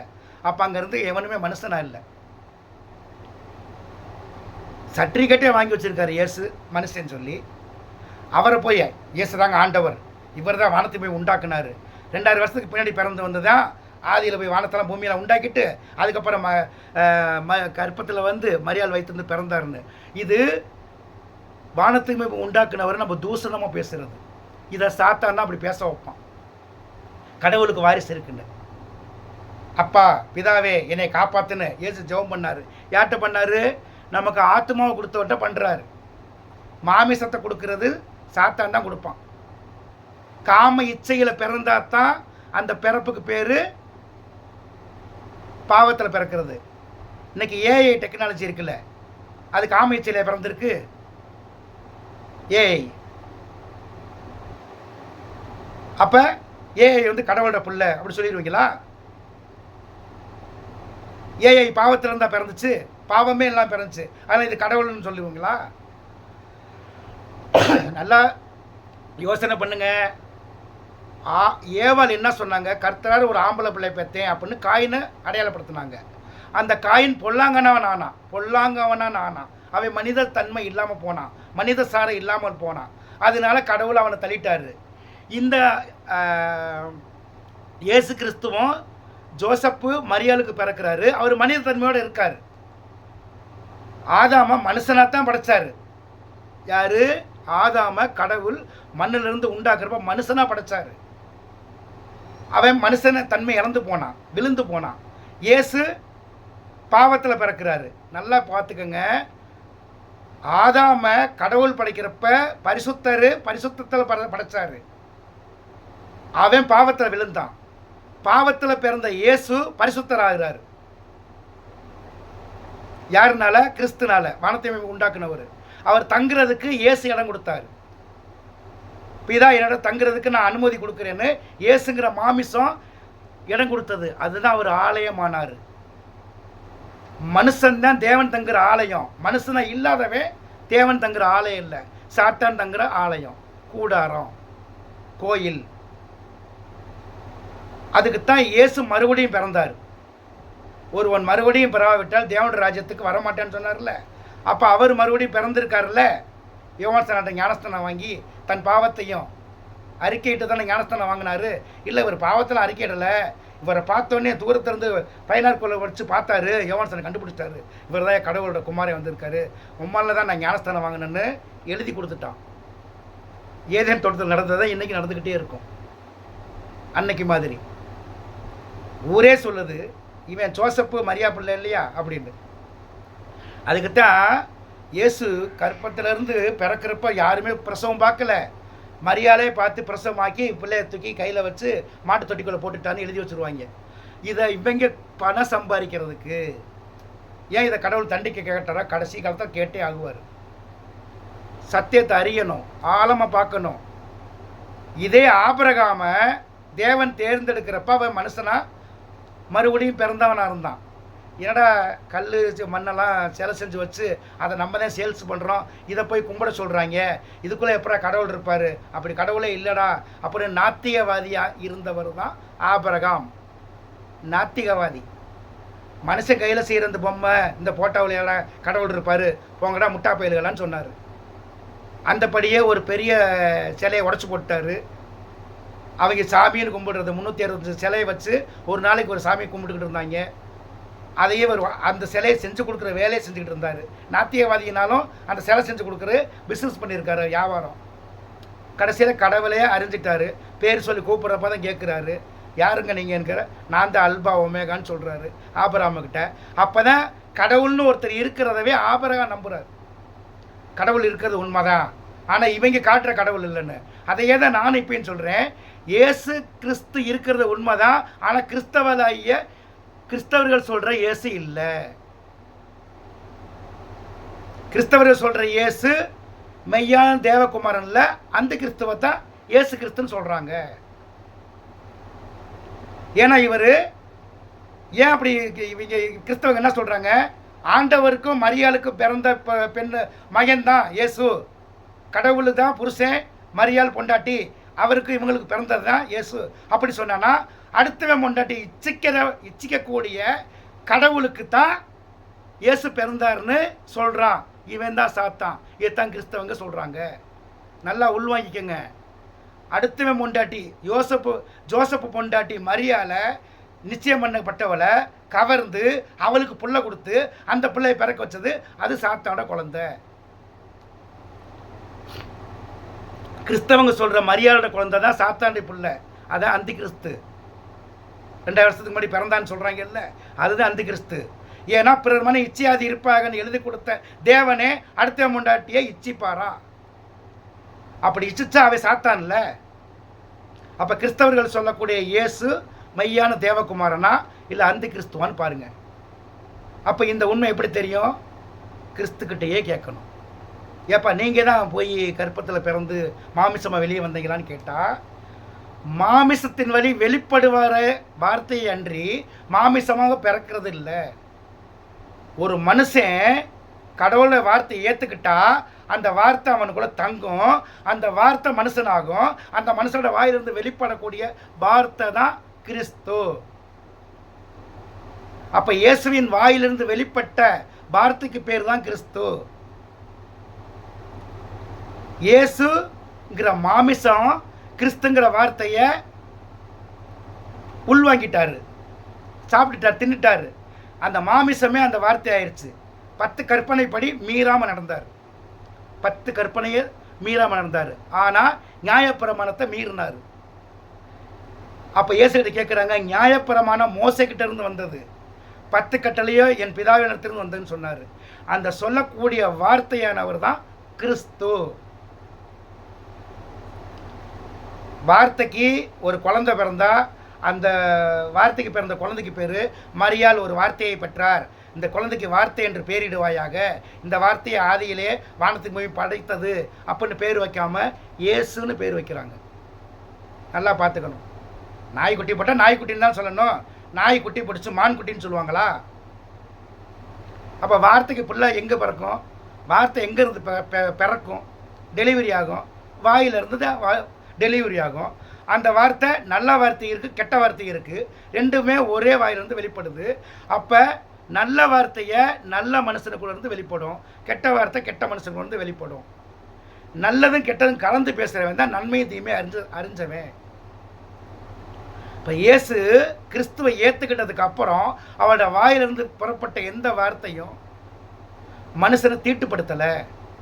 ஏன்னா அவர் 10 கற்பனையும் உள்வாங்கிட்டார், சாப்பிட்டுட்டார். இன்றைக்கி பைபிளை படிக்கிறீங்க, மொபைலில் தேடி பார்க்குறீங்க வசனத்தை. இயேசு எந்த பைபிளை போய் தேடி தேடி படிச்சுக்கிட்டு இருந்தார்? செவி வழி கேட்கறது தான். அன்னைக்கு பிரசங்கிப்பாங்க, எல்லாரும் கேட்பாங்க. அப்போ அந்த பிரசங்கத்தை கேட்டு கேட்டு ஒவ்வொரு நாளும் டெய்லி போய் அவங்க ஆலயத்தில் கேட்டு கேட்டு உள்வாங்கி அந்த மனுஷனாகவே இயேசு மாறிட்டார். கிறிஸ்து வருவார் சொன்னாங்கல்ல, அந்த கிறிஸ்து தங்குறதுக்கு யாரும் இடம் கொடுக்கல, இயேசு தான் முதல்ல இந்த பூமியில் இடம் கொடுத்தது. ஒரு மனுஷனை தான் ஆலயமாக்குறதுக்கு இயேசு தான் முதல்ல தன்னுடைய சரீரத்தை ஒப்பு கொடுத்தாரு. அதனால தான் சிலுவை மரணத்தை ஏற்றுக்கிட்டாரு, ரத்தம் முழுக்க சிந்தனார். அப்போ இயேசுவோட பாடியை கிறிஸ்து ஆக்கிரமம் பண்ணினார். அந்த பாடியாவே தன்னை மாற்றிக்கிட்டார் கிறிஸ்து இயேசுக்குள்ளே போய் 30 வயசுக்கு முன்னால். அதுக்கு முன்னாடி அவர் 12 வயசுலேருந்து ஆசாரி வேலை செஞ்சுக்கிட்டு இருந்தார். அப்போ அவர் ஆக்கிரமம் பண்ணலை. அப்போ எல்லாம் அவரை என்ன திடப்படுத்திக்கிட்டு இருந்தார், கொண்டு வர்றது, பக்குவப்படுத்தி கொண்டு வர்றது. இதுதான் இதோட ஆழம். நல்லா புரிஞ்சுக்கங்க. ஜோசப்புக்கும் மரியாளுக்கும் பிறந்த ஆண்பல பிள்ளைக்கு பேர் இயேசு. இது வரலாற்று ரீதியாக பதிவு செய்யப்பட்டிருக்கு. அதுதான் முக்கியம். கிமு எங்கே பதிவு பண்ணாங்க? இன்றைக்கி ரெஜிஸ்ட்ரி ஆஃபீஸில் பதிவு பண்ணுற மாதிரி அன்றைக்கி ஆலயத்தில் போய் பதிவு பண்ணுவாங்க. ஆலயத்தில் பதிவு பண்ணுறப்ப நான் யூதா வம்சங்க, நான் யூதருங்க, எங்கள் அப்பன் பேர் இதுங்க, எங்கள் பாட்டன் பேர் இதுங்கன்னு சொல்லி பதிவு பண்ணுவாங்க. அப்போ டவுட்டுக்கு ஒரு ஆள் அனுப்பி விடுவாங்க. இவன் உண்மையாக யூதர் தானா, யூதா கோத்திரமா, லேவி கோத்திரமா, பெஞ்சமின் கோத்திரமா, தான் கோத்திரமா அப்படின்னு செக் பண்ணுவாங்கல்ல. அது மாதிரி கோத்திர பிதாக்களில் கோத்திரத்தின் படி இவன் தானே செக் பண்ண போகிறப்ப இப்போ உங்களே கேட்டால் சொல்லுவாங்கல்ல, உங்கள் பாட்டை யார், முப்பாட்டை யார் அப்படின்னா நீங்கள் சொல்லுவீங்களே, அதே மாதிரி தான் அவங்க சொல்லி பதிவு பண்ணுவாங்க. அதை விட்டுட்டு என் பேர் மரியாளுங்க, இந்த குழந்தை ஏசுங்க, ஆண்டவருக்கு எனக்கு ஆண்டவர் கொடுத்ததுங்க, இவர் என் செகண்ட் ஹஸ்பண்டுங்க, இவர் பேர் ஜோசப்புங்க, இந்த இயேசுக்கு வளர்ப்பு தந்தேங்க அப்படின்னு பதிவு பண்ணாங்களா? கிறிஸ்து வார்த்தையானவர். அந்த வார்த்தையை யார் ஏற்றுக்கிறாங்களோ அவங்களுக்குள்ள தங்குறாரு. அப்போ அந்த மனுஷன் அந்த வார்த்தை ஆகிறான். அந்த வார்த்தை எங்கே இருக்கோ அங்கே இந்த மனுஷன் ஆத்மாவை கொண்டு போவார். அப்படிங்கிறது தான் நீதி. அந்தபடி முதல் பலனானார் இயேசு. இயேசு பிறக்கிறதுக்கு முன்னாடி பிறந்திருந்தாங்கனாலும் அவரே அந்த அந்த அந்த அதுக்கு முதல் பலனாக இருப்பாங்க. 2000 வருஷத்துக்கு முன்னாடி இயேசு முதல் பலன் ஆனார்ல, அடுத்து 2வது பலன், 3வது பலன், 4வது பலன் சொல்ல முடியுதா? இப்போ யார்ட்டையாவது? யாருமே மனுஷனா இல்லை, கடவுள் தங்க ஆலயமாக இல்லை. அப்பா சொன்னார், கிறிஸ்து சொல்கிறாரு, ஒருத்தனுமே இந்த பூமியில் பாவி இல்லை, எல்லாருமே பாவி தான், சுத்தமானவன் இல்லை. உங்கள் பாவத்தை பூரா எனக்கிட்ட அறிக்கையிட்டுருங்க, உங்களை ஃப்ரீ ஆக்கிடுறேன், உங்கள் பாவத்தை நான் சுமந்துக்கிறேன், உங்களுக்குள்ளே தங்குறேன் அப்படின்னு சொல்கிறார். உங்கள் பாவத்தை. அப்போ இயேசுவின் வழியாக வெளிப்பட்ட கிறிஸ்து தான் மெய்யான தேவகுமாரன். இயேசுவின் வாயிலிருந்து வெளிப்பட்ட வார்த்தை தான் தேவகுமாரன் என்று இயேசு மனுஷகுமாரன். மனுஷனிடத்திலிருந்து கிறிஸ்து வெளிப்பட்டார். மனுஷன்கிட்ட இருந்து தான் கிறிஸ்து வார்த்தையாக வெளிப்பட்டார். அந்த வார்த்தை தான் சத்தியம். அந்த வார்த்தை தான் ஆதியிலே வானத்தையும் பூமியையும் உண்டாக்குனது. வானத்தையும் பூமியை உண்டாக்குன வார்த்தையே இந்த இயேசுங்கிற மனுஷன் வாயிலிருந்து வெளிப்படுதுன்னு தான் அவங்க ஆச்சரியப்பட்டாங்க. கடவுளே அன்றி ஒருவனாலும் இப்படி இயேசுவ மாதிரி பேச முடியாதேன்னு ஆச்சரியப்பட்டாங்க வேத பாரகன் பரிசேயன் எல்லாம். இப்போ வேத பாரகன் பரிசேயன் படித்த அளவுக்கு இயேசு படிக்கலை, ஆசாரி வேலை செஞ்சுக்கிட்டு இருந்தார். அப்பவும் 10-12 வயசில் இறந்து போயிட்டார். இயேசு 13 வயசு இருக்கப்பயே அப்பா செத்து போயிட்டார். குடும்ப பாறை இவர் தான் சுமக்கணும். அதுக்கப்புறம் இயேசு தான் முதல் பலனை கொண்டு போய் கடவுள்கிட்ட ஒப்படைச்சிட்டதுனால அது கடவுள் குழந்தை ஆகிட்டாங்க. அதுக்கப்புறம் பிறந்த தம்பிகளையும் தங்கச்சிகளையும் யோசப்புக்கு பிள்ளையாக்கி விட்டுட்டாங்க கிறிஸ்தவங்க. முதல் பலன் கடவுளுக்கு கொடுக்கணும் காணிக்கைங்கிறது இஸ்ரவேலருக்கு கொடுக்கப்பட்ட சட்டம். ஒரு பசு கண்ணுக்குட்டி போட்டுச்சுன்னா அதை கோயில் மாடாக விட்டுருவாங்க நம்ம தேசத்தில். அங்கே ஆலயத்தில் கொண்டு போய் ஒப்படைச்சிட்டு வந்துடுவாங்க எருசலேமில். அப்போ காணிக்கைப்பட்டியில் போட்ட காசு 50,000 நான் காணிக்கைப்பட்டியில் போட்டுட்டேன். அதை போய் நான் தாங்க தெரியாமல் 50,000 போட்டேன், 500 ரூபா மீதியை கொடுங்கன்னா கல்லாப்பட்டியிலேருந்து எடுத்து கொடுப்பானா? உண்டியல் பெட்டியை திறந்து எடுத்து கொடுப்பானா? ஃபாதரோ சர்ச்சில் உள்ளவங்களோ இல்லை எந்த கோயில்லையோ உண்டியலுக்குள்ளே போய் பணத்தை போட்டுட்டோம். நான் தாங்க தெரியாமல் போட்டேன், 500 ரூபாய்க்கு 50,000 போட்டேன், 500 ரூபா மீதை கொடுங்க, வேணாம் எண்ணி பாருங்களே, நான் போட்ட 50,000 கட்டு கிடக்கிறேன் எடுத்து கொடுப்பானா? கடவுள்கிட்ட கொடுத்தது உனக்கு கிடையாது போன்ட்டாங்க. அப்போ அந்த 50,000 நமக்கு சொந்தம் இல்லை. அதே மாதிரி இயேசுவை கடவுளுக்காக ஒப்பு கொடுத்தாங்க, அதெல்லாம் அவர் கடவுள் குமாரன்னு சொன்னாங்க. பாலம் புரிஞ்சுக்கணும். கடவுள் குமாரன் அப்போ கடவுளுக்கு தான் பிறந்தாரு அப்படின்னு சொல்கிறது பாவம். எருசலேம் தேவாலயத்தில் கொண்டு போய் காணிக்கையை கொடுக்குறாங்கல்ல, அதே மாதிரி இயேசுவையோ முதல் பலனில் முதல் பேர் எல்லாமே கடவுளுக்கு தானே சொந்தம்னு இஸ்ரவேலருக்கு கொடுக்கப்பட்டது. அந்த படி கொண்டு போய் ஒப்பு கொடுத்தாங்க இயேசுவை மட்டுமா கொடுத்தாங்க? அது எல்லா தலைப்பிள்ளையும் கொண்டு கொடுப்பாங்க. எல்லா பிள்ளையுமே பலனை கொண்டு போய் கடவுளுக்கு காணிக்கை செலுத்துவாங்க. அந்த மாதிரி இயேசுவையும் செலுத்துறாங்க. அதில் இயேசு தேர்வானார். இயேசு கிறிஸ்துவை ஏற்றுக்கிட்டார். இவங்க மரியாளும் ஜோசப்பும் முழு இருதயத்தோடு கொண்டு போய் காணிக்கையாக செலுத்தினாங்க. இயேசுவை கர்த்தருக்காக அர்ப்பணித்தாங்க. அதனால தான் 12 வயசில் பஸ்காவுக்கு போயிட்டு திரும்பி மகனை கண்ணன் தேடி வர்றப்ப, நீங்கள் என்னை தேடி வர்றீங்க, என்னை எங்கள் அப்பா வீட்டில் தானே விட்டுருக்கீங்க, நான் எங்கள் அப்பா வீட்டில் தானே இருக்கேன், ஏன் என்னை தேடினீங்கன்னு இயேசு மரியாதைக்கிட்ட கேள்வி கேட்குறாரு. அவங்களுக்கே தெரியல மகனை காணிக்கை கொடுத்தங்கிற, அவங்க மறந்துட்டாங்க. கடவுளோட பிள்ளைய போட்டாச்சு, காணிக்கை கொடுத்தாச்சு, அதுக்கப்புறம் அந்த பிள்ளையை பற்றி நீங்கள் ஏன் கவலைப்படுறீங்க அப்படின்னு கேட்குறாரு இயேசு. அந்த முழு இருதயத்தோட இயேசுவை காணிக்கையை கொடுத்தனால தான் கிறிஸ்து இயேசுக்குள்ளே ஆக்கிரம் பண்ணார். இயேசுவுக்கு கிறிஸ்து அந்நியன், இந்த உலகத்துக்குரியவர் இல்லை. இயேசு இந்த உலகத்தில் உண்டானவர், கிறிஸ்து வானத்திலிருந்து இறங்கினவர். அதான் சொன்னார், நான் மேலிருந்து வந்தவன்னு சொல்லுவார். வந்து இயேசுவை ஐக்கியப்படுத்திக்கிட்டார். இந்த இந்த ரத்தத்தையும் அவருதாக்கிக்கிட்டார். அதனால தான் இயேசு உயிர்த்து வரும்போது வேற ரூபமாக அவங்க பார்த்தது. இயேசு உயிர்த்து வந்த உடனே இயேசுவை எங்கள் ஆண்டவர் உயிர்த்துட்டாரு, இவர் தான் அதே ரூபம், அதே முடி, அதே கலரு, அதே வண்ணம், அதே டிசைனில் இருக்கார். 3 நாளைக்கு முன்னாடி பார்த்து அவர் தான் வந்தார் அப்படின்னா யார் சந்தேகம் வருது? தோமாவுக்கு. தோமா இதயத்தை தொட்டு பார்த்தார்ல, இருதயத்தில் கைவிட்டு பார்க்குவேன், நான் நம்ப மாட்டேன், வேற ஒருத்தர் வந்து இயேசுன்னு சொல்கிறான்னு சொன்னாங்களா இல்லையா? சந்தேகப்பட்டார்ல.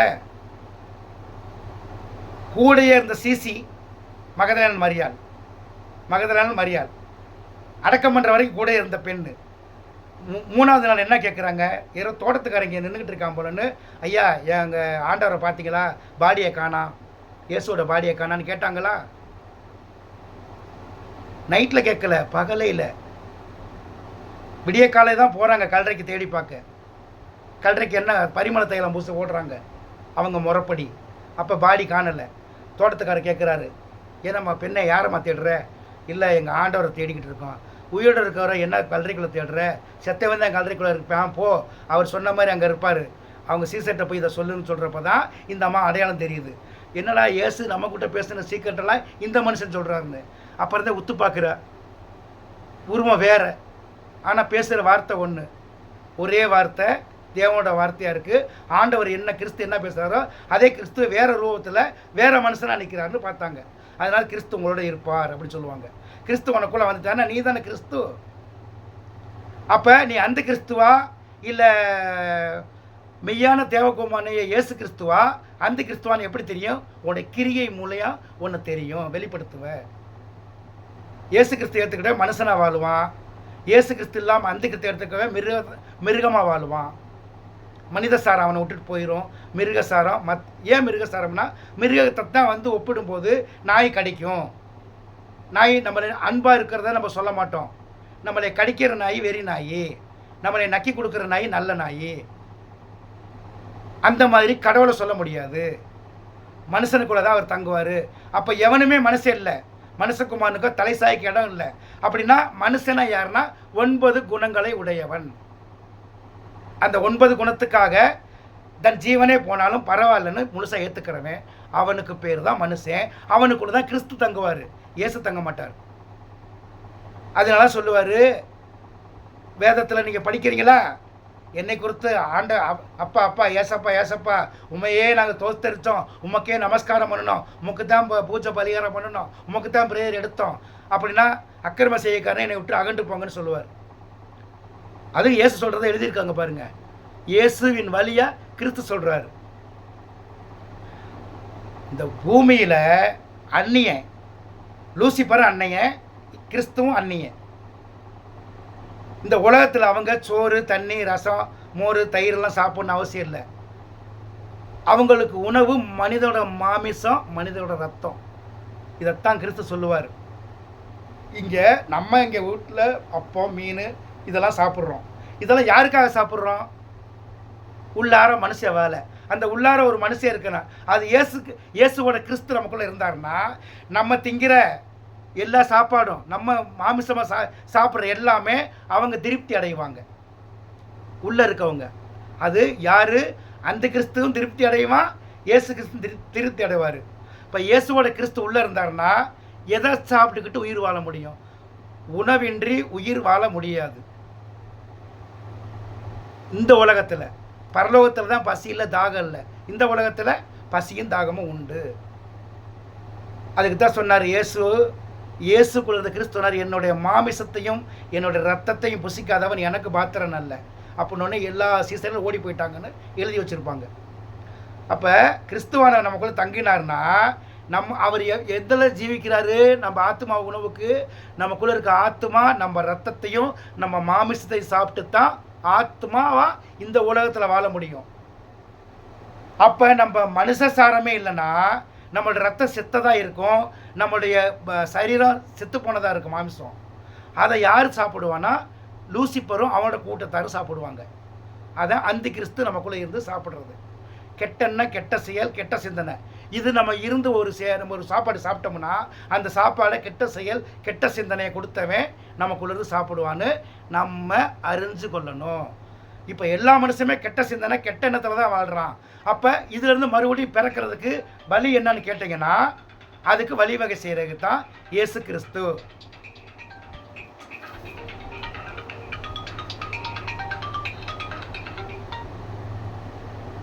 அதுக்கு தான் இயேசு கிறிஸ்து நமக்கு சொல்லப்பட்டது. இப்போ தெரியுதுங்களா? நம்ம மறுபடியும் பிறக்கணும் அப்படிங்கிறதுக்கு இப்போ சொல்ல வரேன். இயேசுவும் மறுபடியும் பிறந்தார் பாவத்தில். நம்ம எப்படி பாவத்தில் பிறந்தோமோ அப்படி பாவத்தில் பிறந்தவர் தான் இயேசுவும். பாவத்தில் பிறந்தோம்னா பாவம்னு என்னன்னு தெரிஞ்சுக்க, இச்சையினால் பிறக்கிறது. இச்சையினால். காமம் யாரால் கொடுக்கப்பட்டது? கர்த்தரால் அல்ல, லூசிபரால் கொடுக்கப்பட்டது. அந்த நன்மை தீமை அறியத்தக்க கனி தானே காமக்கனி தானே அது. அதை தின்னதுக்கப்புறம் தானே அவங்களுக்கு வெக்கம் வந்துச்சு. இலையை எடுத்து போட்டுக்கிட்டாங்க, நான் வெக்கப்பட்டு மானத்தை மறைச்சாங்க. பெரிய மனுஷனும் பெரிய மனுஷி ஆனாங்க. 1 வயசு குழந்தை எனக்கு வெக்கமாக இருக்குது ட்ரெஸ்ஸு கொடுங்கன்னு கேட்குமா? 6 மாதத்து குழந்தை கேட்குமா எனக்கு வெக்கமாக இருக்குது ட்ரெஸ்ஸு கொடுங்க, எனக்கு அங்கேயும் வாங்கி கொடுங்கன்னு சொல்லுமா? அப்போ அந்த கனி அதனால பிறந்த குழந்தை தான் பாவத்தில் பிறக்கிறது. ஆதாம கர்த்தர் படைக்கிறப்ப காமத்தில் படைச்சாரா? காமத்தில் படைக்காமல் பரிசுத்தில் படைத்தவனே காமத்துக்கு அடிமையாகி போனான். காமத்துக்கு அடிமையாகிட்டான் ஆதாம் ஏவாள். அவங்க பரிசுத்தில் பிறந்தவங்க, அவங்களே பாவத்தில் விழுந்தாங்க. அப்போ பாவத்திலிருந்து விடுதலை கொடுக்கத்தான் கிறிஸ்து இந்த உலகத்துக்கு வந்தார்னா, நீ பாவியாக இருந்தால் தானே உனக்கு விடுதலை நீ பாவியாக இருந்து மனம் திரும்பினா தானே உனக்கு விடுதலை. இப்போ எல்லாம் போட்டுக்கிறாங்க நாங்கள் பரிசுத்தவான்கன்னு. ஒருத்தர் இந்த பூமியில் இல்லை பரிசுத்தவான்னு. பாவம்னா அதாவது அந்த சமேரிய பண்ண கொண்டு வந்து நிப்பாட்டுறாங்க. இவளை கையும் மெய்யுமாக பிடிச்சோம். இவன் ஒருத்தன் கூட ரூமில் கிடந்தான். சதிசேயம் பொண்டாட்டி பரிசேயனோட பொண்டாட்டிக்கிட்ட சதிசேயன் கூட கிடந்திருக்கேன் ரூமுக்குள்ளே கொண்டு வந்து நிப்பாட்டிட்டாங்க. இவளை கையும் மெய்யுமாக பிடிச்சோம். இவளை கல்லெறிய சொல்லி தான் மோசே எங்களுக்கு கொடுத்துருக்காரு நியாயப்பிரமாணத்தில். நீங்கள் சொல்லுங்கள், அன்பை இறக்கம் தயவுலாம் சொல்கிறீங்கல்ல, இவளை என்ன செய்யலான்னு. அப்போ பார்த்துட்டு சொல்கிறாரு, உங்களில் பாவம் இல்லாதவன் அவன் மேலே முதல் கல்லை எறியட்டுங்கிறாரு. ஏன் எவனுமே எறியல? இருதயத்தாலேயே ஒரு பொம்பளைய கெட்ட எண்ணத்தில் பார்த்துட்டான், அவன் பாவி தான் அப்படின்னு அடிக்கிறாரு அவர் பிரசங்கத்திலேயே. அப்போ இருதயத்தில் எவன்டா ஒரு பெண்ணையும் ரேப் பண்ணலை, அவன் கல்லை எறிடாங்கிறாரு. ஏன்னா சரீரம் ஒன்றுக்கு உதவாது.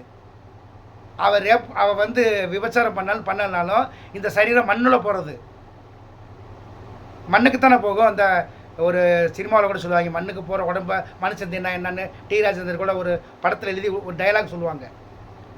அப்போ அந்த பெண்ணுக்குள்ளே இருக்கக்கூடிய ஆத்மா சுத்தமாக இருக்கிறத இயேசு காண்றாரு. அவள் உடம்பத்தை விற்றா, அவள் இருதயத்தை விற்கலை, விபச்சாரம் பண்ணலை.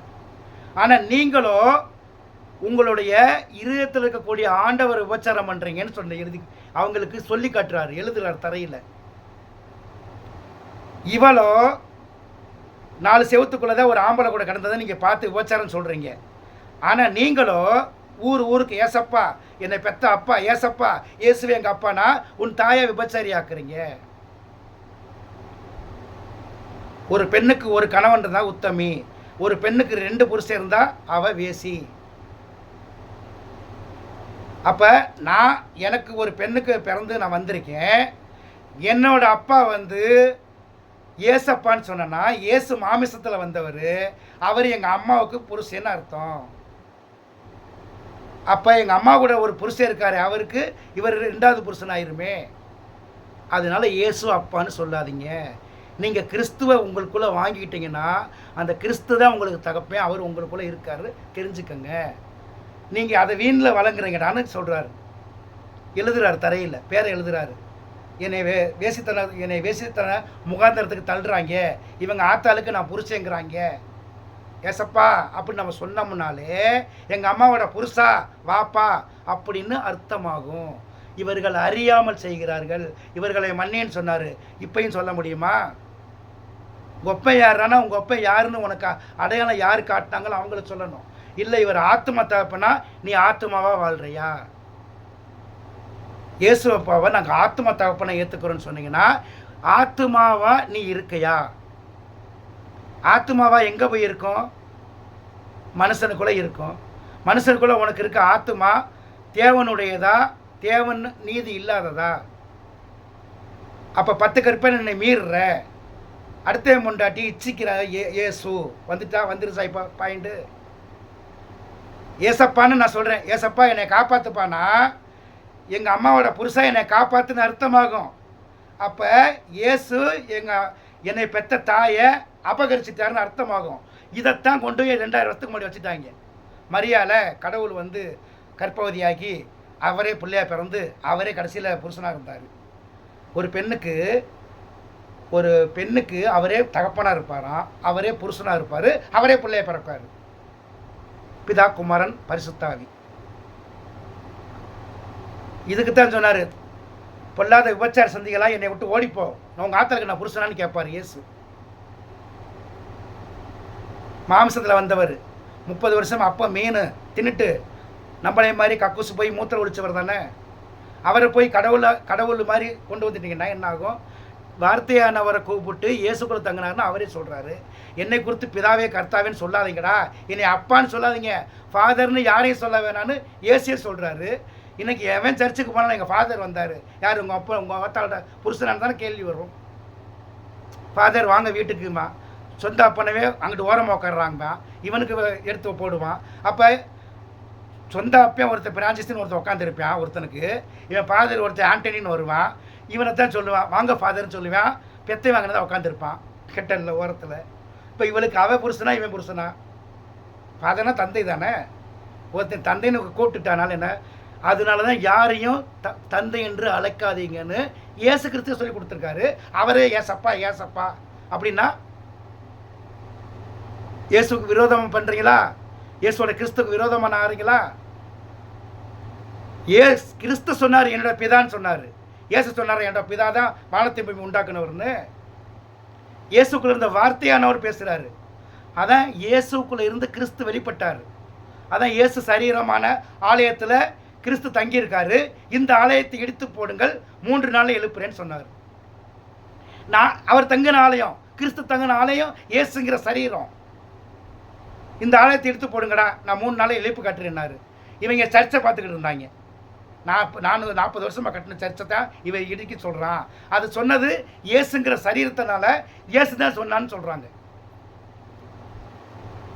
கடவுள் தங்குற ஆலயம் மனுஷன், அந்த மனுஷனுக்குள்ளே தான் கிறிஸ்து தங்குவார்.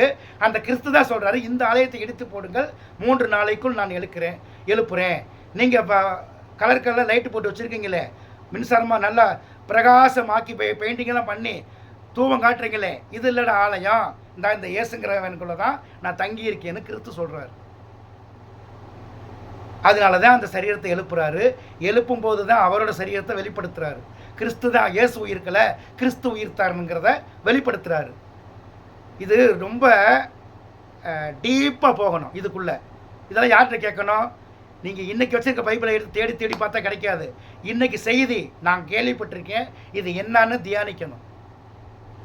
ஆமாம்ல, அடுத்த முன்னாடி சீக்குடன் சொன்ன கர்த்தாதி கர்த்தர் வானத்திமை பிடிச்சவர் மரியாதை கருப்பமாக்கிட்டாரு. அது அந்த பிள்ளை நிச்சயம் கூட பண்ணலப்பா, வயசு கண்ணியாக இருந்துச்சு, அது கர்ப்பவதியாச்சு, அப்படி நான் கூட ஏற்றுக்கலாம். ஏன்டா நிச்சயம் பண்ண அடுத்த முன்னாடியே நீ இப்படி கரெக்ட் பண்ணி பிள்ளையை பற்றி விட்டுட்ட அப்படின்னா வானத்திமைப்படுத்தவரை தூசணம் பேச வைக்கிறான் சாத்தான். நீங்கள் அப்படி தான் பேச வைக்கிறான், ஆனால் அவன் உங்களுக்கு நல்லவனாக இருப்பான். அந்த கிறிஸ்து தான் இந்த உலகத்தில் நல்லவனாக இருப்பான். அதனால இயேசுவை கொண்டு போய் சிலுவையில் அரைஞ்சான். இயேசு ஏற்றுக்கிட்ட கிறிஸ்துவ சிலுவையில் அடிக்கிறான். இயேசு ஏற்றுக்கிட்ட கிறிஸ்துவ சிலுவை அடிச்சுட்டு இவன் பேய் மகன் அப்படி சொன்னாங்க. இயேசுவை சாத்தானோட மகன் இயேசுன்னு சொன்னாங்க. ஏன்னா உலகம் அவரை பகைச்சது. கிறிஸ்து சொன்னார்ல, உலகம் என்னை பகைத்தது உண்டானால் உங்களையும் பகைக்கும். அப்படின்னா இயேசுவின் கிறிஸ்துவை யாரை ஏற்றுக்கிறாங்களோ அவங்கள பகைக்கும். ஆனால் எனக்கு எல்லாம் சமாதானம் சமாதானம் சமாதானம். எப்போ நமக்கு ஆசீர்வாதம், குடும்ப ஆசீர்வாதம், சமாதானம்னு போதிக்கிறானா, இந்த உலகத்தை போதிக்கிறானா, அவன் தான் லூசிஃபர் சாத்தான். இயேசுங்கிற நாமத்தில் இந்த உலகத்தில் கிறிஸ்தவ சபைகளுக்குள்ளே இருக்கான்.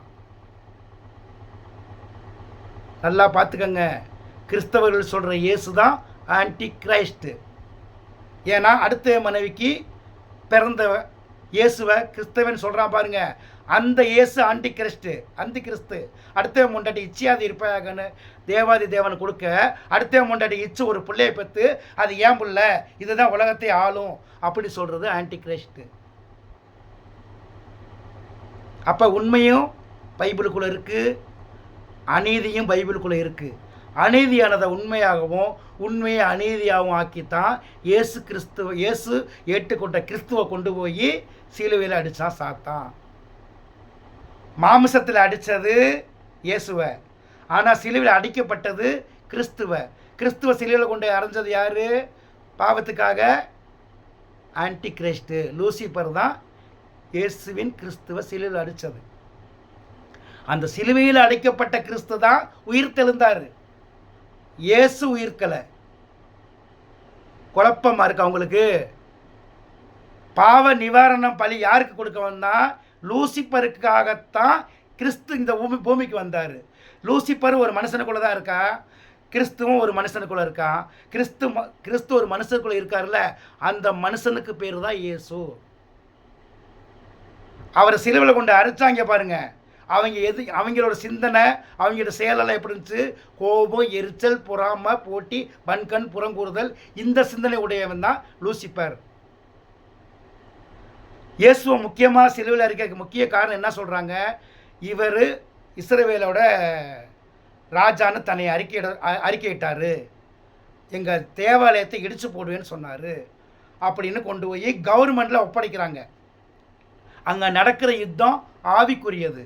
ஆனால் கவர்மெண்ட் எப்படி பார்க்கும்? என்னையா நீ ராஜான்னு சொன்னையா இந்த தேசத்துக்கு? அங்கே தான் ஏரோதுன்னு ஒருத்தர் இருக்கார்ல அப்படின்னு.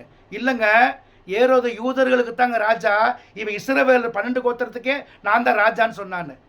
இப்போ இஸ்ரவேலோட 12 கோத்திரத்துக்கு ராஜா யார்? கிறிஸ்துவானவர். அதை இந்த இயேசுங்கிற பையன் வந்து சொல்லிக்கிட்டு இருக்காங்க அப்படின்னு கொண்டே அங்கே நிப்பாட்டுறாங்க. அப்போ அவங்களுக்கு கவர்மெண்ட்டுக்கு தெரியுமா? இவங்க எதிர்பார்த்த இஸ்ரவேலோட 12 கோத்திரத்துக்கு ராஜா வருவார், ஆளுகை செய்வார், அவருடைய ராஜ்யம் இந்த உலகம் முடிவு பரியந்தம் அழிஞ்சு போகாது, அப்படியே தான் இருக்கும் அப்படின்னு எதிர்பார்த்தாங்கல்ல. அதை இந்த பையன் வந்து சொல்கிறாங்க, அது நான் தான்னு சொன்னாங்க. அப்போ இயேசுக்குள்ளே இருந்தக்கூடிய கிறிஸ்துவ அவங்க பார்க்கல, ஆனால் சாத்தான் அதை பார்க்குறான். அதனால இந்த கேஸை நடத்தி கொண்டு போய் சிலையில் அடிக்கிறாங்க. சிலையில் அடிக்கப்பட்டது கிறிஸ்துவ. ஏன்னா இயேசுவே முழுக்கவே கிறிஸ்துவ ஆகிட்டார், அந்நியனை போல. இப்போ அந்நியன் படத்தில் அம்பி இருப்பான், அந்நியன் ஒருத்தர் இருப்பான். அந்நியன் கேரக்டர் வர்றப்ப அம்பியாக இருந்த அம்பிக்கு நமக்குள்ளே இருக்கிறது அந்நியன்னு தெரியாது. அந்நியன் வெளியில் போனால் இவன் அம்மியாக இருப்பேன்.